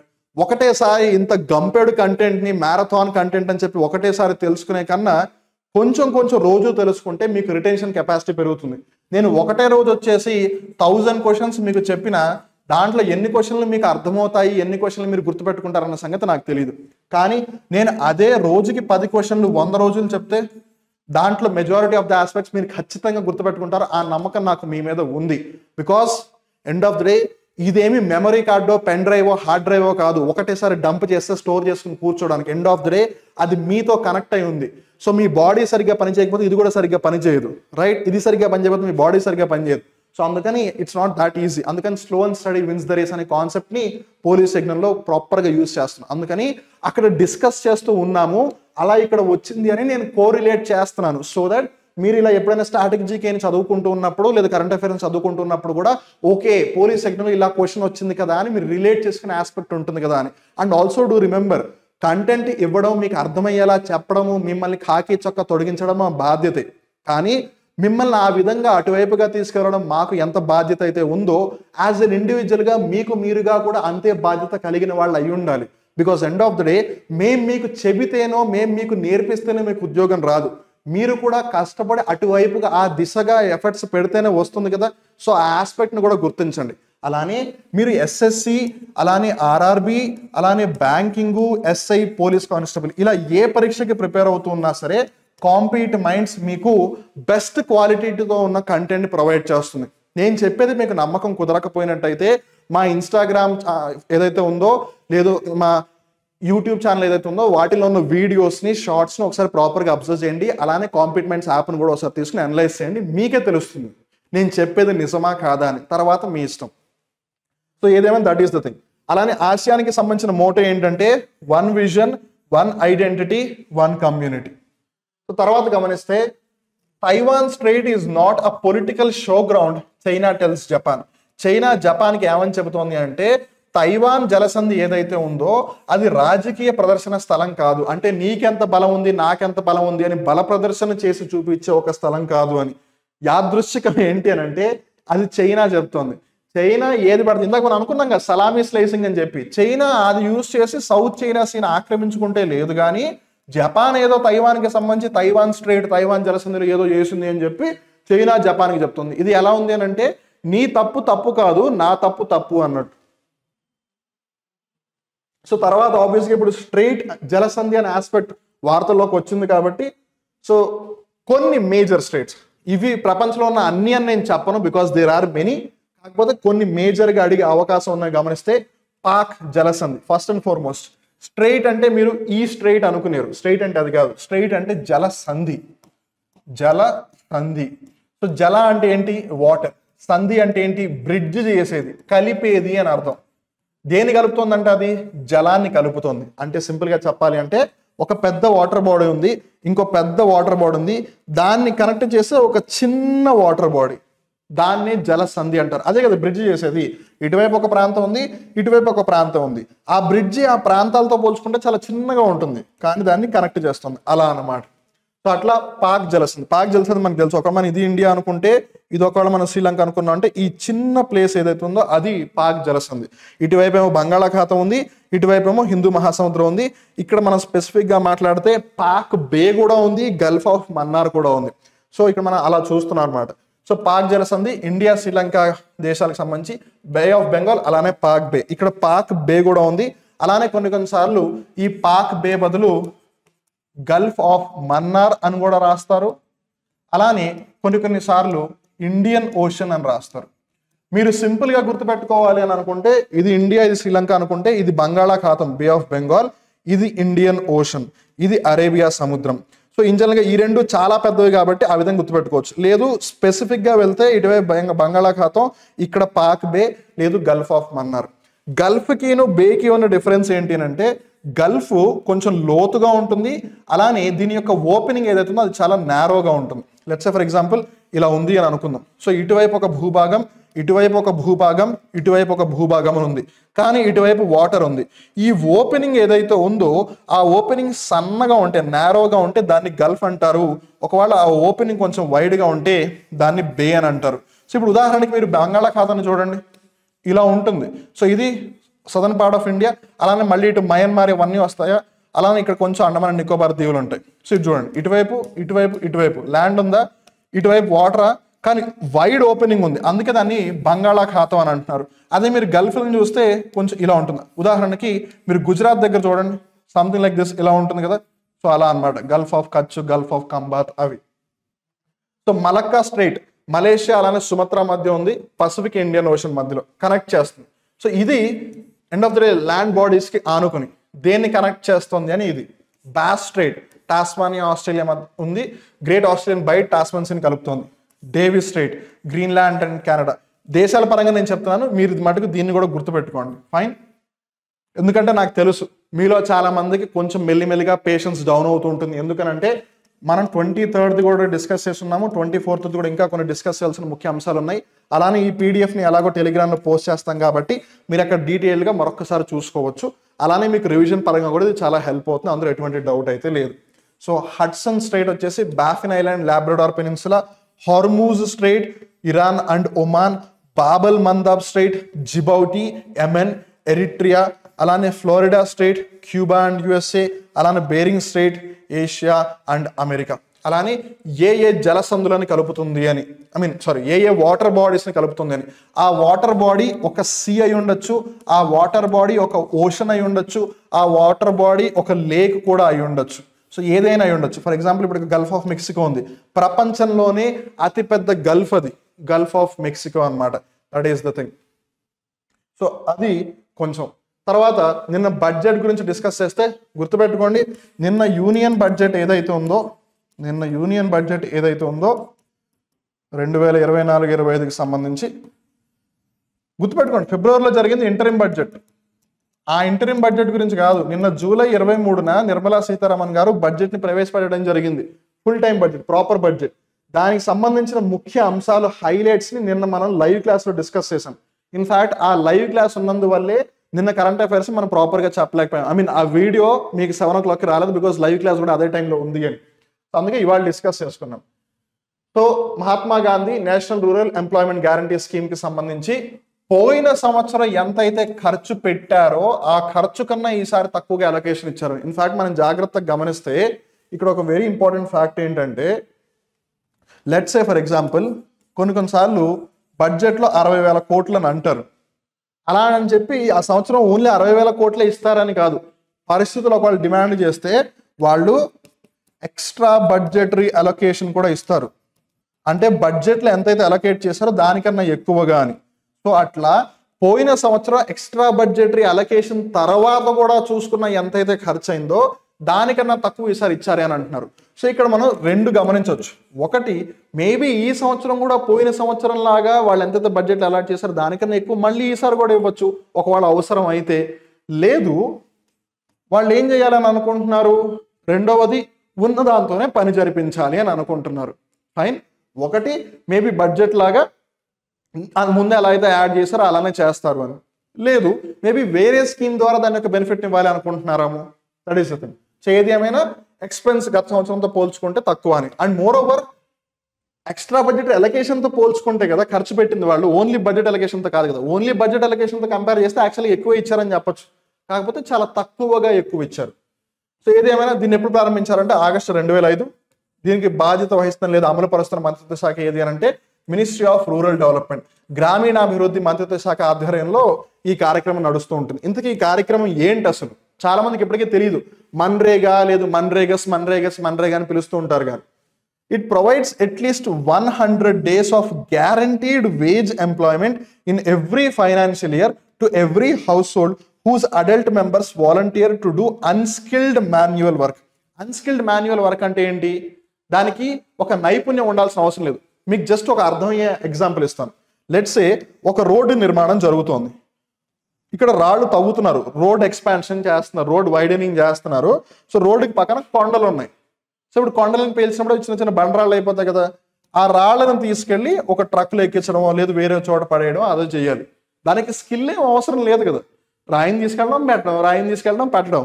సో అట్లా ఏవైతే అన్స్కిల్డ్ మాన్యువల్ అదొక్కటే అని కాదు, నేను జస్ట్ ఎగ్జాంపుల్ ఇచ్చాను. సో అట్లా నైపుణ్యం అవసరం లేని మాన్యువల్ వర్క్ ఏదైతే ఉందో అది ప్రతి ఆర్థిక సంవత్సరంలోనూ ప్రతి ఇంటికి ఎక్కడ గ్రామీణ ప్రాంతాల్లో వాళ్ళకి కనీసం ఒక 100 రోజుల పాటు, 100 days అంటే ఎంత, దగ్గరగా 3 months 10 days. సో 10 daysని పక్కన పెట్టండి, కనీసం సంవత్సరంలో 3 నెలల పాటు వాళ్ళకి పని కల్పించే ఇదనమాట. సో దానివల్ల ఏమవుతుంది, ఎస్పెషల్లీ రూరల్ ఏరియాస్లో, కాబట్టి రూరల్ ఏరియాస్లో నార్మల్గా ఫార్మర్స్ ఎక్కువగా ఉంటారు, రైతులు.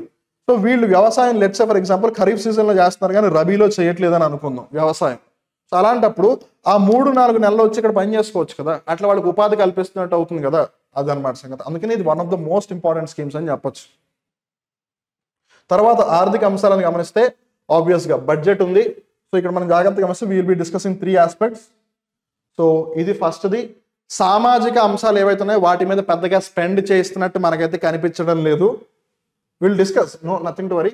అలానే ఇక్కడ మనం జాగ్రత్తగా గమనిస్తే ఇన్ఫ్రాస్ట్రక్చర్కి సంబంధించి, రోడ్స్ వాటికి సంబంధించి, తర్వాత రైల్వేస్ వాటికి సంబంధించి ఇక్కడ మనం జాగ్రత్తగా గమనిస్తే first and foremost let me clear one thing.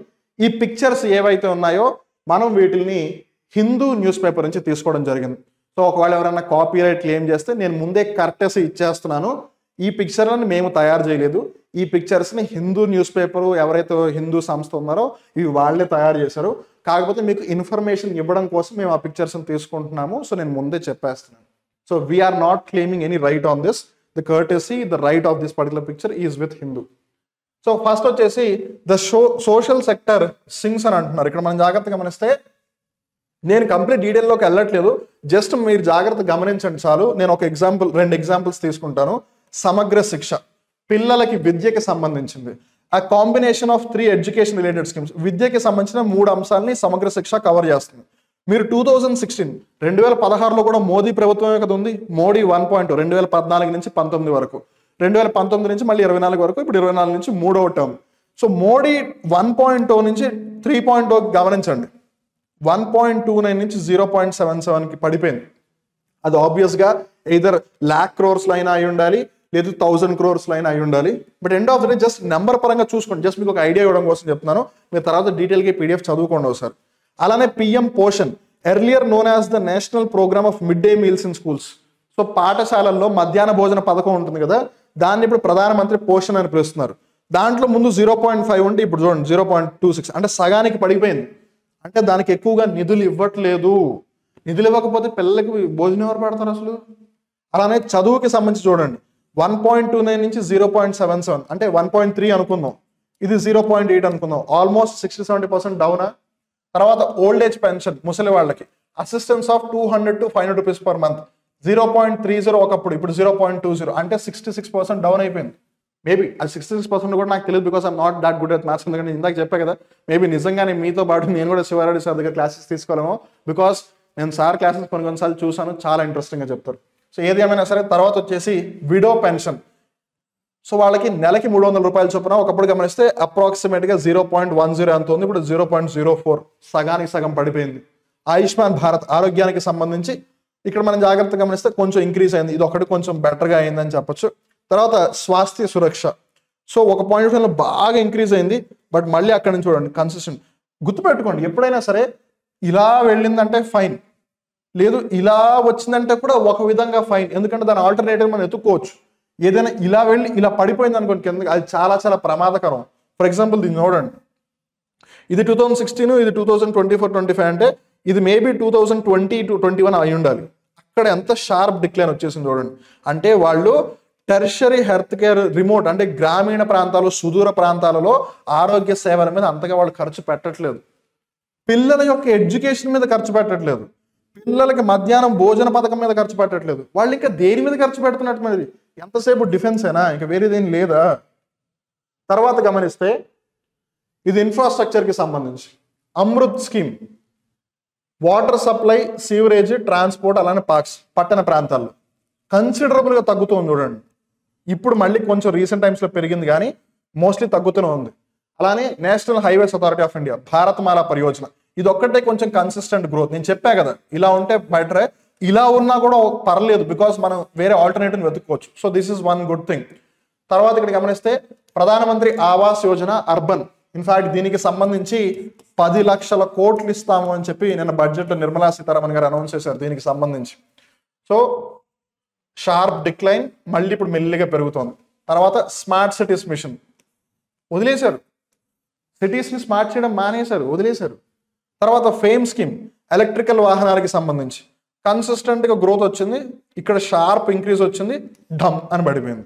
తర్వాత ప్రధానమంత్రి ఆవాస్ యోజన రూరల్, ఈ ఎక్కడ మొదలెట్టారో తీసుకొచ్చి అక్కడే పెట్టారు దాన్ని. అఫ్కోర్స్ మనం చెప్పినంత ఈజీ కాదు, వాళ్ళకు కూడా చాలా రీసెర్చ్ ఉంటాయి. నేను కావాలని అనట్లేదు. ఇన్ఫాక్ట్ నిన్న బడ్జెట్ సెషన్ అయిపోయిన తర్వాత నాకు కూడా చాలా మంది పర్సనల్గా అన్నారు, సార్ మీరు చెప్పింది ఏంటంటే ఏదో నిజంగానే గవర్నమెంట్ మొత్తం తప్పు చేసిందని. అంటే well, government might have its own reasons. Government కూడా ప్రతిసారి ఏది కావాలని చెయ్యదు.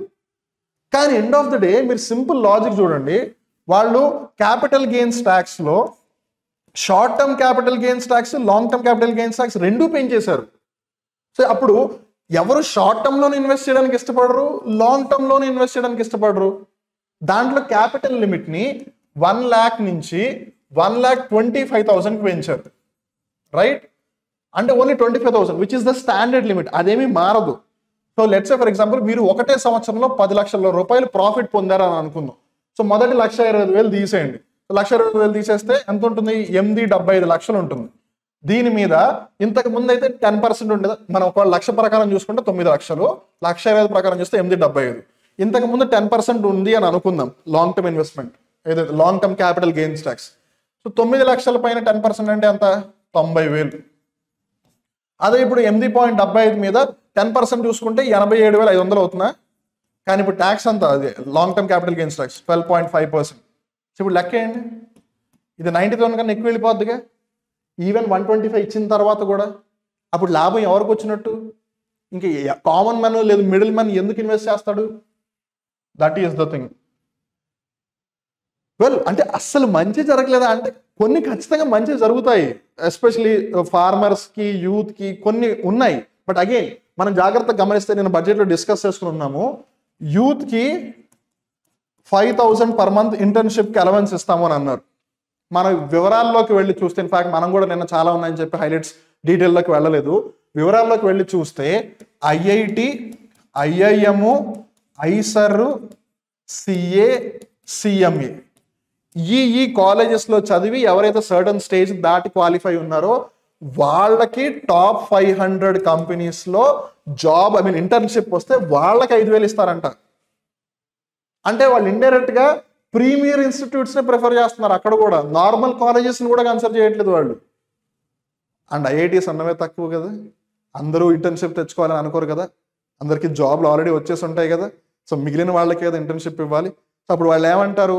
అక్కడ అట్లా మీరు ఫుల్ఫిల్ చేయట్లేదు అని చెప్పి వేరే కాలేజ్ వాళ్ళు వెళ్ళి అడిగినా మీరు ఐఐటీ కాదు కదా అంటారు. ఇంకా అప్పుడు ఇంటర్న్షిప్ అలవెన్స్ పెట్టి మరీ లాభమే ఉంది. బికాజ్ ఐఐటీలు చూసారుగా, స్టేట్కి ఒకటే కదా ఉంది.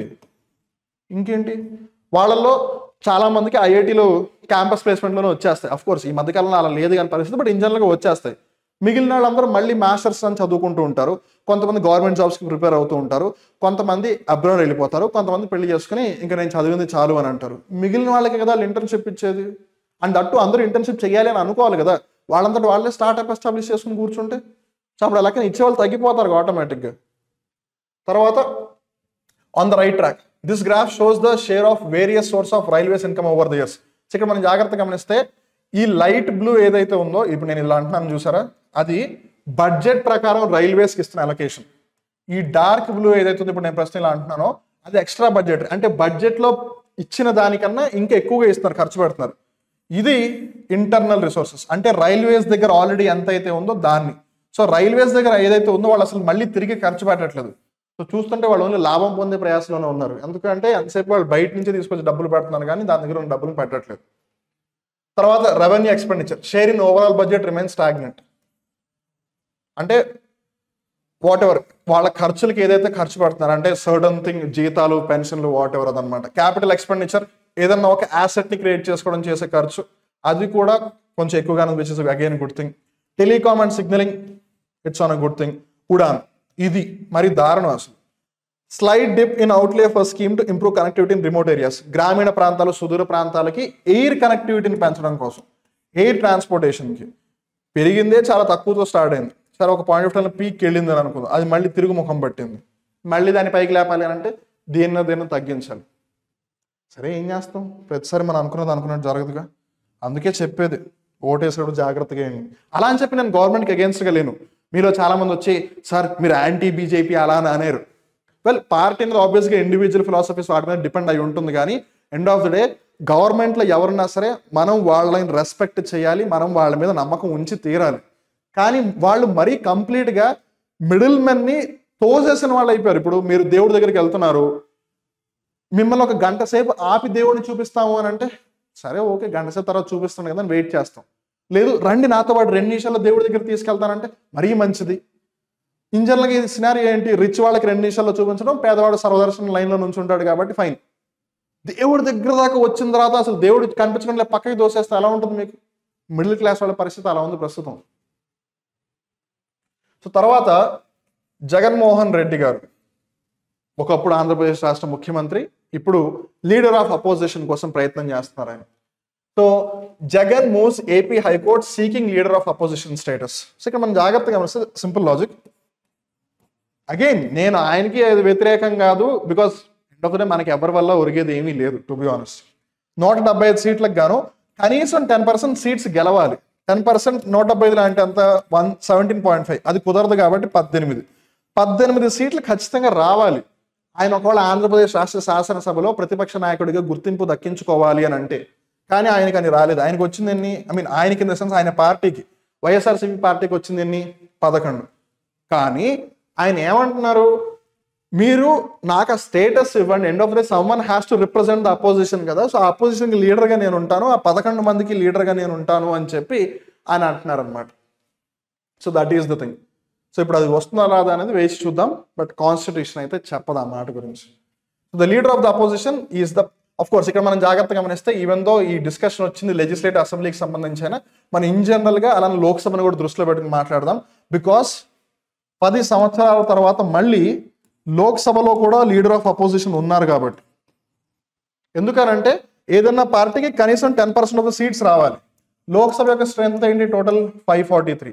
సో 543లో 10% అంటే 54.3. 1% 0.3 అయితే ఉండలేడు కదా, సో 55.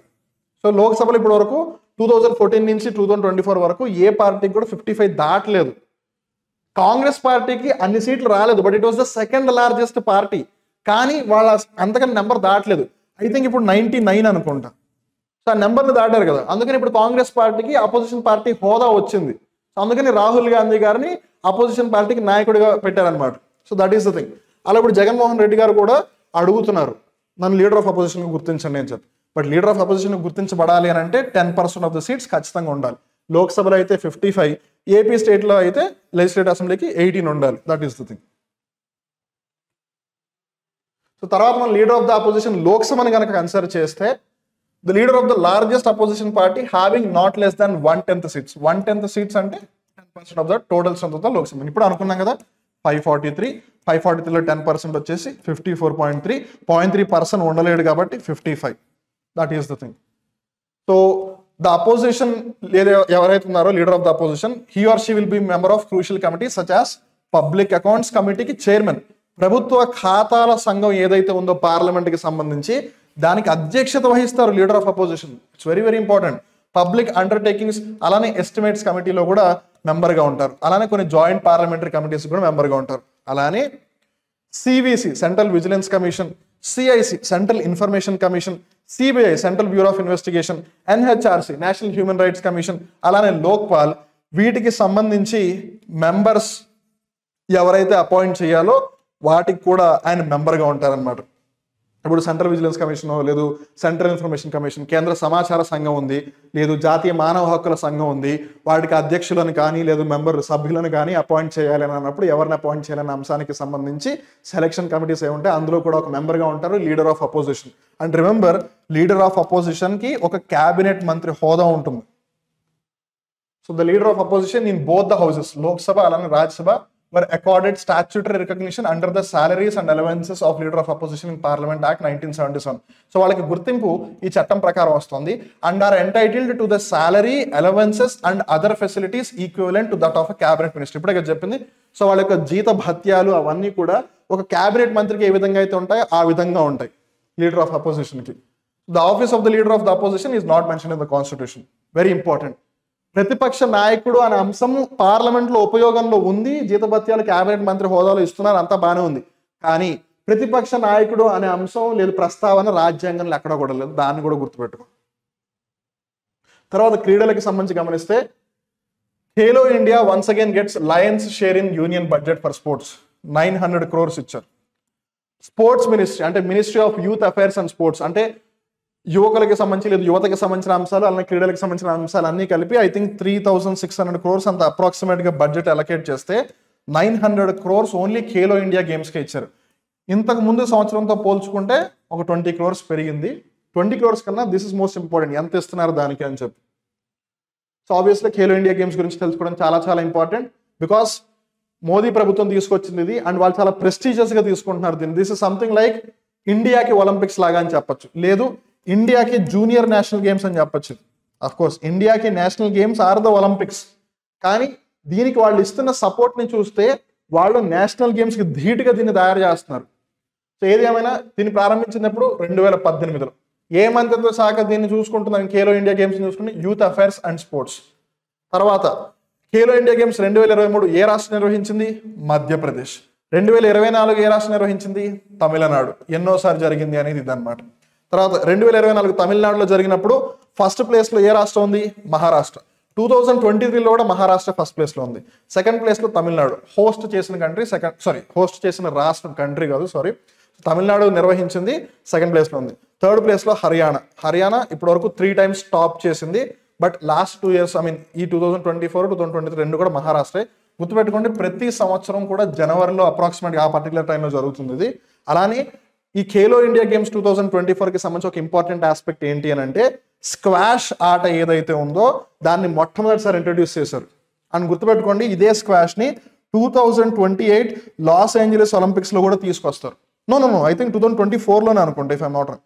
వాళ్ళు ఒకసారి చెక్ చేసుకొని, నాకు సడన్గా ఉన్నట్టు మర్చిపోతున్నాను. 2024 or 2028, ఎయిదర్ 2024 లేదు 2028 స్క్వాష్ని ఒలింపిక్స్లో కూడా ఇంట్రడ్యూస్ చేస్తున్నారు. అది ఈ ఒలింపిక్సా, ప్యారిసా, లేదు లాస్ ఏంజలీస్ ఒలింపిక్సా అనేది మీరు ఒకసారి వెరిఫై చేసుకోండి. అలానే వీలైతే కింద కామెంట్ సెక్షన్ కూడా చెప్పండి, సో దట్ మిగిలిన వాళ్ళకు కూడా ఒక ఐడియా అయితే ఉంటుంది. అలానే శీలాంబం అని చెప్పి ఒక స్పోర్ట్ని డెమాన్స్ట్రేషన్ స్పోర్ట్గా నిర్వహించడం జరిగింది. సో ఇక్కడ మనం జాగ్రత్తగా గమనిస్తే శీలాంబం అనేది బేసిక్గా ఒక మార్షల్ ఆర్ట్ లాంటిది అనమాట. సో ప్రపంచంలోనే one of the oldest martial art అది. సో ఒక బ్యాంబూ స్టిక్ లాంటిది యూస్ చేసి సమ్ ఫైటింగ్ లాంటిది అనమాట, ఒక జూడో లేదు కరాటే, టైక్వాండో అలాంటిది అనమాట శీలాంబం. బేసిక్గా దాని ఒక డెమాన్స్ట్రేషన్ స్పోర్ట్గా నిర్వహించారు. అలానే స్క్వాష్ ఇందులో డెబ్యూ చేయించారు. బట్ ఒలింపిక్స్ పరంగా ఇది మటుకు మర్చిపోద్దు, ఎందుకంటే క్రికెట్ని 2028లో ఇంట్రడ్యూస్ చేస్తున్నారు లాస్ ఏంజలీస్లో. సో ఐ థింక్ స్క్వాష్ కూడా 2028లోనే ఇంట్రడ్యూస్ చేస్తున్నారు అని నేను అనుకుంటున్నాను. బట్ స్టిల్ ఎందుకైనా ఒకసారి కన్ఫర్మ్ చేసుకోండి, మర్చిపోవద్దు. సో తర్వాత IOA ropes in BPCL as principal sponsor. IOA అంటే ఏంటి? Indian Olympic association. ఐఓఏ అంటే ఏంటి? ఇక్కడ ఉంది కదా, ఇండియన్ ఒలింపిక్ అసోసియేషన్. సో ఇది ఐఓఏ ఏం చేసింది? భారత్ పెట్రోలియం కార్పొరేషన్ లిమిటెడ్ని ప్రిన్సిపల్ స్పాన్సర్గా, అంటే ప్రధాన స్పాన్సర్గా కన్సిడర్ చేసింది అనమాట. సో ఇక్కడ మనం జాగ్రత్తగా గమనిస్తే ప్రస్తుతం ఈ ఒలింపిక్స్కి సంబంధించి ఏదైతే వివిధ అంశాలు జరుగుతున్నాయో వాటికి సంబంధించి డిఫరెంట్ స్పాన్సర్స్ ఉన్నారు. సో ఒకటి భారత్ పెట్రోలియం కార్పొరేషన్ లిమిటెడ్, రెండోది Reliance Industries, Adani group of industries, అలానే ఆదిత్య బిర్లా గ్రూప్. ఇది బిర్లా గ్రూప్ కాదు, Birla group, Aditya Birla group. So Bharat petroleum corporation limited, Reliance Industries, Adani Industries, Aditya Birla group, ఈ 4 సంస్థలు కూడా స్పాన్సర్ చేస్తున్నాయి. ఈ నాలుగిట్లో బీపీసీఎల్, భారత్ పెట్రోలియం కార్పొరేషన్ లిమిటెడ్ని ప్రిన్సిపల్ స్పాన్సర్గా ఐఓఏ కన్సిడర్ చేసింది. సో అందుకని ఇప్పుడు వాళ్ళు ప్రిన్సిపల్ స్పాన్సర్. అంటే 4 ఉన్నారు, 4లో కూడా ఈ మోస్ట్ ఇంపార్టెంట్ అనమాట. తర్వాత ఇప్పుడు ఒలింపిక్స్ ఎవరైతే 117 మంది ప్యారిస్ వెళ్ళారో వాళ్ళ యొక్క బ్యాంకింగ్ పార్ట్నర్గా ఉన్నది ఎస్ బ్యాంక్. తర్వాత వీళ్ళందరూ ఏదైతే జెర్సీస్ వేసుకుంటున్నారో ఆ జెర్సీస్కి సంబంధించి స్పోర్ట్స్ వేర్ పార్ట్నర్ వచ్చేసి జేఎస్డబ్ల్యూ. అలానే ఈ స్పోర్ట్స్ పీపుల్ ఎవరైతే ఉన్నారో వాళ్ళ యొక్క ఫుట్వేర్కి సంబంధించి పూమా. అలానే ఇండియన్ ఒలింపిక్ అసోసియేషన్ ప్రస్తుత ప్రెసిడెంట్ ఎవరు? పిటి ఉష గారు. Fine, these are some important aspects అనమాట. ఇండియన్ ఒలింపిక్ అసోసియేషన్ డిసైడ్ అయింది అని అంటే ప్రెసిడెంట్ ఆబ్వియస్గా మేజర్ డిసిజన్ రోల్ ప్లే చేస్తారు కదా. సో పిటి ఉష గారు ఖచ్చితంగా గుర్తుపెట్టుకోవాలి. అలానే BPCL, Reliance, Adani, Aditya Birla group అన్నీ ఉన్నాయి. వాళ్ళు ప్రిన్సిపల్ స్పాన్సర్గా బీపీసీఎల్ని కన్సిడర్ చేశారు. Banking partner yes bank, sports wear partner JSW, sports footwear partner Puma. తర్వాత గమనిస్తే Murray confirms retirement after Paris Olympics as sun sets on golden age. ఇక్కడ మనం జాగ్రత్తగా గమనిస్తే యాక్చువల్గా ముర్రే స్కాట్లాండ్కి సంబంధించిన వ్యక్తి, కానీ యునైటెడ్ కింగ్డమ్ అన్నప్పుడు Wales, Northern Ireland, Scotland, England. So UK, United Kingdom అంటే England, Wales, Northern Ireland, Scotland అన్నీ కూడా కలిపి వచ్చేస్తాయి అన్నమాట. సో అందుకని ఈవెన్ దో స్కాట్లాండ్ అని తర్వాత ఇంగ్లాండ్లోకి వచ్చి సెటిల్ అయిపోయాడు అనుకుంటాను, లండన్లో ఉంటాడు బేసిక్గా. So Andy Murray 3-time grand slam champion, but most importantly 2-time Olympics gold medalist 2012, 2016. ఈ 2 ఒలింపిక్స్లో కూడా గోల్డ్ మెడల్ సాధించాడు. In fact the most important point ఏంటి అని అంటే టెన్నిస్ చరిత్రలోనే ఒలింపిక్స్లో ఇటు పురుషులని కన్సిడర్ చేసిన ఇటు మహిళలని కన్సిడర్ చేసిన సింగిల్స్లో, ఎందుకంటే టెన్నిస్లో సింగిల్స్, డబుల్స్ ఉంటుంది, మళ్ళీ డబుల్స్లో మెన్స్ డబుల్స్ మిక్స్డ్ డబుల్స్, లేదు ఉమెన్స్కి అయితే ఉమెన్స్ డబుల్స్ మిక్స్డ్ డబుల్స్ ఉంటుంది. So men's singles women's singles రెండింటిని కన్సిడర్ చేసిన ఇండివిజువల్ ఆస్పెక్ట్ సింగిల్స్ ఆస్పెక్ట్లో 2 గోల్డ్ మెడల్స్ గెలిచిన one and only person Andy Murray. So 2012 London ఒలింపిక్స్లో అంటే హోమ్ గ్రౌండ్లో జరిగినప్పుడు గెలిచాడు. ఫైనల్స్లో రోజర్ ఫెదరర్ని ఓడించాడు. 2016లో యువాన్ మార్టిన్ డెల్ పోట్రో, రాసేటప్పుడు జువాన్ మార్టిన్ అని రాస్తారు, బట్ పలికేటప్పుడు యువాన్ మార్టిన్ అంటారు. రోజర్ ఫెదరర్ ఏమో స్విట్జర్లాండ్ దేశస్తుడు, యువాన్ మార్టిన్ డెల్ పోట్రో ఏమో అర్జెంటీనా దేశస్తుడు. రోజర్ ఫెదరర్ ఇందులో పాపం గెలుస్తాడని అందరూ అనుకున్నారు, బికాస్ రోజర్ ఫెదరర్ అన్ని గ్రాండ్ స్లామ్స్ గెలిచాడు. ఏంటిది, యుఎస్ ఓపెన్ గెలిచాడు, ఆస్ట్రేలియన్ ఓపెన్ గెలిచాడు, వింబుల్డన్ గెలిచాడు, ఫ్రెంచ్ గెలిచాడు. ఫ్రెంచ్ ఓపెన్ ని రోలాండ్ గారోస్ అని కూడా అంటారు. ఇవన్నీ గెలిచాడు, కానీ ఒక Olympics gold medal Roger Federer గెలవలేకపోయాడు. అలానే రఫెల్ నడాల్ గోల్డెన్ స్లామ్ కూడా గెలిచాడు. ఏంటిది, ఒక సంవత్సరంలో జరిగిన 4 గ్రాండ్ స్లామ్లు గెలిచి అదే సంవత్సరం ఒలింపిక్స్ లో ఒకవేళ గోల్డ్ మెడల్ గెలిస్తే దాన్ని గోల్డెన్ స్లామ్ అని అంటారు. అది రఫెల్ నడాల్ సాధించగలిగాడు, ఐ థింక్ 2008లో అనుకుంటా. So that is the thing. అలానే ఈ టెన్నిస్ కి సంబంధించి ఇండియా తరఫున టెన్నిస్లో సింగిల్స్లో ఇప్పటి వరకు ఒకే ఒక మెడల్ వచ్చింది ఇండియాకి, లియాండర్ పేస్. ఆయన్ని ఇటీవల international tennis association hall of fame లో కూడా ఇంక్లూడ్ చేసింది. ఇండియా నుంచి 2 సెలెక్ట్ అయ్యారు, ఒకళ్ళు విజయ్ అమృత్ రాజ్ గారు, ఇంకొకళ్ళు లియాండర్ పేస్ గారు. విజయ్ అమృత్ రాజ్ గారేమో కాంట్రిబ్యూటర్ కేటగిరీలో, లియాండర్ పేస్ గారేమో ప్లేయర్ కేటగిరీలో క్వాలిఫై అయ్యారు. అండ్ వీళ్ళిద్దరూ కూడా ఆసియా ఖండం నుంచే ఇంటర్నేషనల్ టెన్నిస్ అసోసియేషన్ యొక్క హాల్ ఆఫ్ ఫేమ్ లో స్థానం దక్కించుకున్న మొదటి వ్యక్తులు, మొదటి పురుషులు అనమాట. First Asian men to become part of the hall of fame. In fact Leander Paes కి యాక్చువల్గా మెడల్ మార్టినా నవ్రతిలోవా గారు ఇవ్వాలి, కానీ అది ఎంత స్పెషల్ అనేది కన్సిడర్ చేసి మార్టినా నవ్రతిలోవా గారు యాక్చువల్గా ఒకప్పుడు లియాండర్ పేస్ యొక్క డబుల్స్ పార్ట్నర్ మిక్స్డ్ డబుల్స్ లో, నీ కూతురితోనే నేను నీకు ఇప్పిస్తానని చెప్పి ఒక హార్ట్ చాలా లవ్లీ మూమెంట్ అనమాట. వీలైతే చూడండి ఆ program. So that is the thing. Oh అని అంటున్నారు కదా మీరు. So wait, nothing to worry. End of the day it was a big session, it was quite a lengthy session. నేను కాదు అనట్లేదు, but still credit to you people. ఇంత పేషెంట్గా ఇప్పటిదాకా కూర్చుని ఫోన్లోనో సిస్టంలోనో ల్యాప్టాప్ ట్యాబ్ దేంట్లో దాంట్లో ఇంత పేషెంట్గా ఇప్పటిదాకా కూర్చుని అబ్జర్వ్ చేస్తూ ఉన్నారు. But end of the day మిమ్మల్ని కూడా మరింతగా శ్రమ పెట్టించాలి అన్నది మా గోల్ కాదు, బట్ డెఫినెట్గా మీరు అనుకున్న గోల్ని రీచ్ అయ్యేలా చేయడం అయితే మా goal, without a doubt. So ఇక్కడ దాకా ఈ వీడియోని చూసినందుకు థ్యాంక్ యూ సో మచ్. ఈ వీడియో మీకు నచ్చినట్టయితే లైక్ చేయండి. ఈ వీడియోకి సంబంధించి మీరు ఏదైనా ఫీడ్బ్యాక్ ఇవ్వాలనుకుంటే కింద కామెంట్ చేయండి. అలా ఇందాక నేను కొన్ని ఆస్పెక్ట్స్ అన్ఫార్చునేట్లీ చెప్పలేకపోయాను, దాన్ని కన్ఫర్మ్ చేసుకోండి. మీరు కన్ఫర్మ్ చేసుకుని కింద కామెంట్ సెక్షన్లో కూడా చెప్పండి, so that the other people will also get to know, especially people who are not able to get it. Maybe కొన్నిసార్లు సర్చ్ చేసిన కొంతమందికి తెలియకపోవచ్చు. సో అందుకని కింద కామెంట్స్లో చేసి చెప్తే మిగిలిన వాళ్ళకి కూడా తెలుస్తుంది. సో నేను మీకు ముందుగానే అడ్వాన్స్గా థ్యాంక్ యూ చెప్తున్నాను దాన్ని మీరు హోంవర్క్ లాగా అనుకోండి. అలానే ఈ వీడియోని ఇంకో 10 మందికి షేర్ చేస్తే వాళ్ళకు కూడా మంచి జరుగుతుంది అని అనిపిస్తే కనుక ఆలోచించకుండా వెంటనే ఈ వీడియోని వాళ్ళకి షేర్ చేయండి. అలానే Bharat daily current affairs show ఒక్కటే కాదు, ఇంగ్లీష్కి సంబంధించి రోజు ఎడిటోరియల్ అనాలిసిస్ జరుగుతుంది. ప్రతిరోజు ఉదయం 8 గంటలకు వస్తుంది. అలానే ప్రతిరోజు ఉదయం 10 గంటలకి దస్కా దమ్ వస్తుంది, మధ్యాహ్నం 3 గంటలకి పోలీస్ యజ్ఞం వస్తుంది, సాయంత్రం 7ంటికి Bharat daily current affairs show వస్తుంది, అలానే రాత్రి 9ంటికి డైలీ జాబ్ అలర్ట్స్ వస్తుంది. నేను మరొకసారి చెప్తూ ఉన్నాను, అఫ్ కోర్స్ మేబీ పార్టీకి టైం కూడా అయిపోయి ఉంటుంది నాకు తెలిసి, if you're watching this video bit late, but ఇప్పటికీ పోయింది లేదు. If you still have some chance SSC సిజిఎల్కి అప్లై చేయండి. ఒకవేళ మిస్ అయిపోయాను అనుకుంటే అట్లీస్ట్ కొంచెం కాంప్రమైజ్ అయినా పర్లేదు, ఎస్ఎస్సి ఎంటీఎస్కి అయితే అప్లై చేయండి. అలానే ఐబీపీఎస్ క్లర్క్కి సంబంధించి కూడా నోటిఫికేషన్ తొందరలోనే అయిపోతుంది, అట్లీస్ట్ దాన్నైనా సరే లేట్ చేయకుండా అప్లై చేయండి వాటికి. అలానే డైలీ 9 o'clock జాబ్ అలర్ట్స్ వస్తాయి కాబట్టి వాటిని కూడా చూస్తూ ఉండండి. అలానే ఇన్స్టాగ్రాము, యూట్యూబ్లో సబ్స్క్రైబ్ ఫాలో కండి. అలానే టెలిగ్రామ్ ఛానల్లో కూడా జాయిన్ అవ్వండి, సో దట్ దీనికి సంబంధించిన పీడిఎఫ్ అలానే ఏదైనా గవర్నమెంట్ జాబ్ నోటిఫికేషన్స్ వచ్చినా సరే మీకు అక్కడ పోస్ట్ చేస్తాము. Anyways, once again thank you so much to all of you. ఇలానే సపోర్ట్ చేస్తూ ఉండండి, బికాస్ మీరు సపోర్ట్ చేయకపోతే we are nothing. And we do have the faith in you people that you will support all the way together. And మనందరం కూడా కలిసి ఒక కుటుంబం, ఒక ఫ్యామిలీ లాగా ముందుకెళ్దాము. అండ్ మళ్ళీ రేపటి భారత్ డైలీ కరెంట్ అఫైర్స్ షోలో కలుద్దాం. Till then, this is Vivek signing off. Tata, bye by.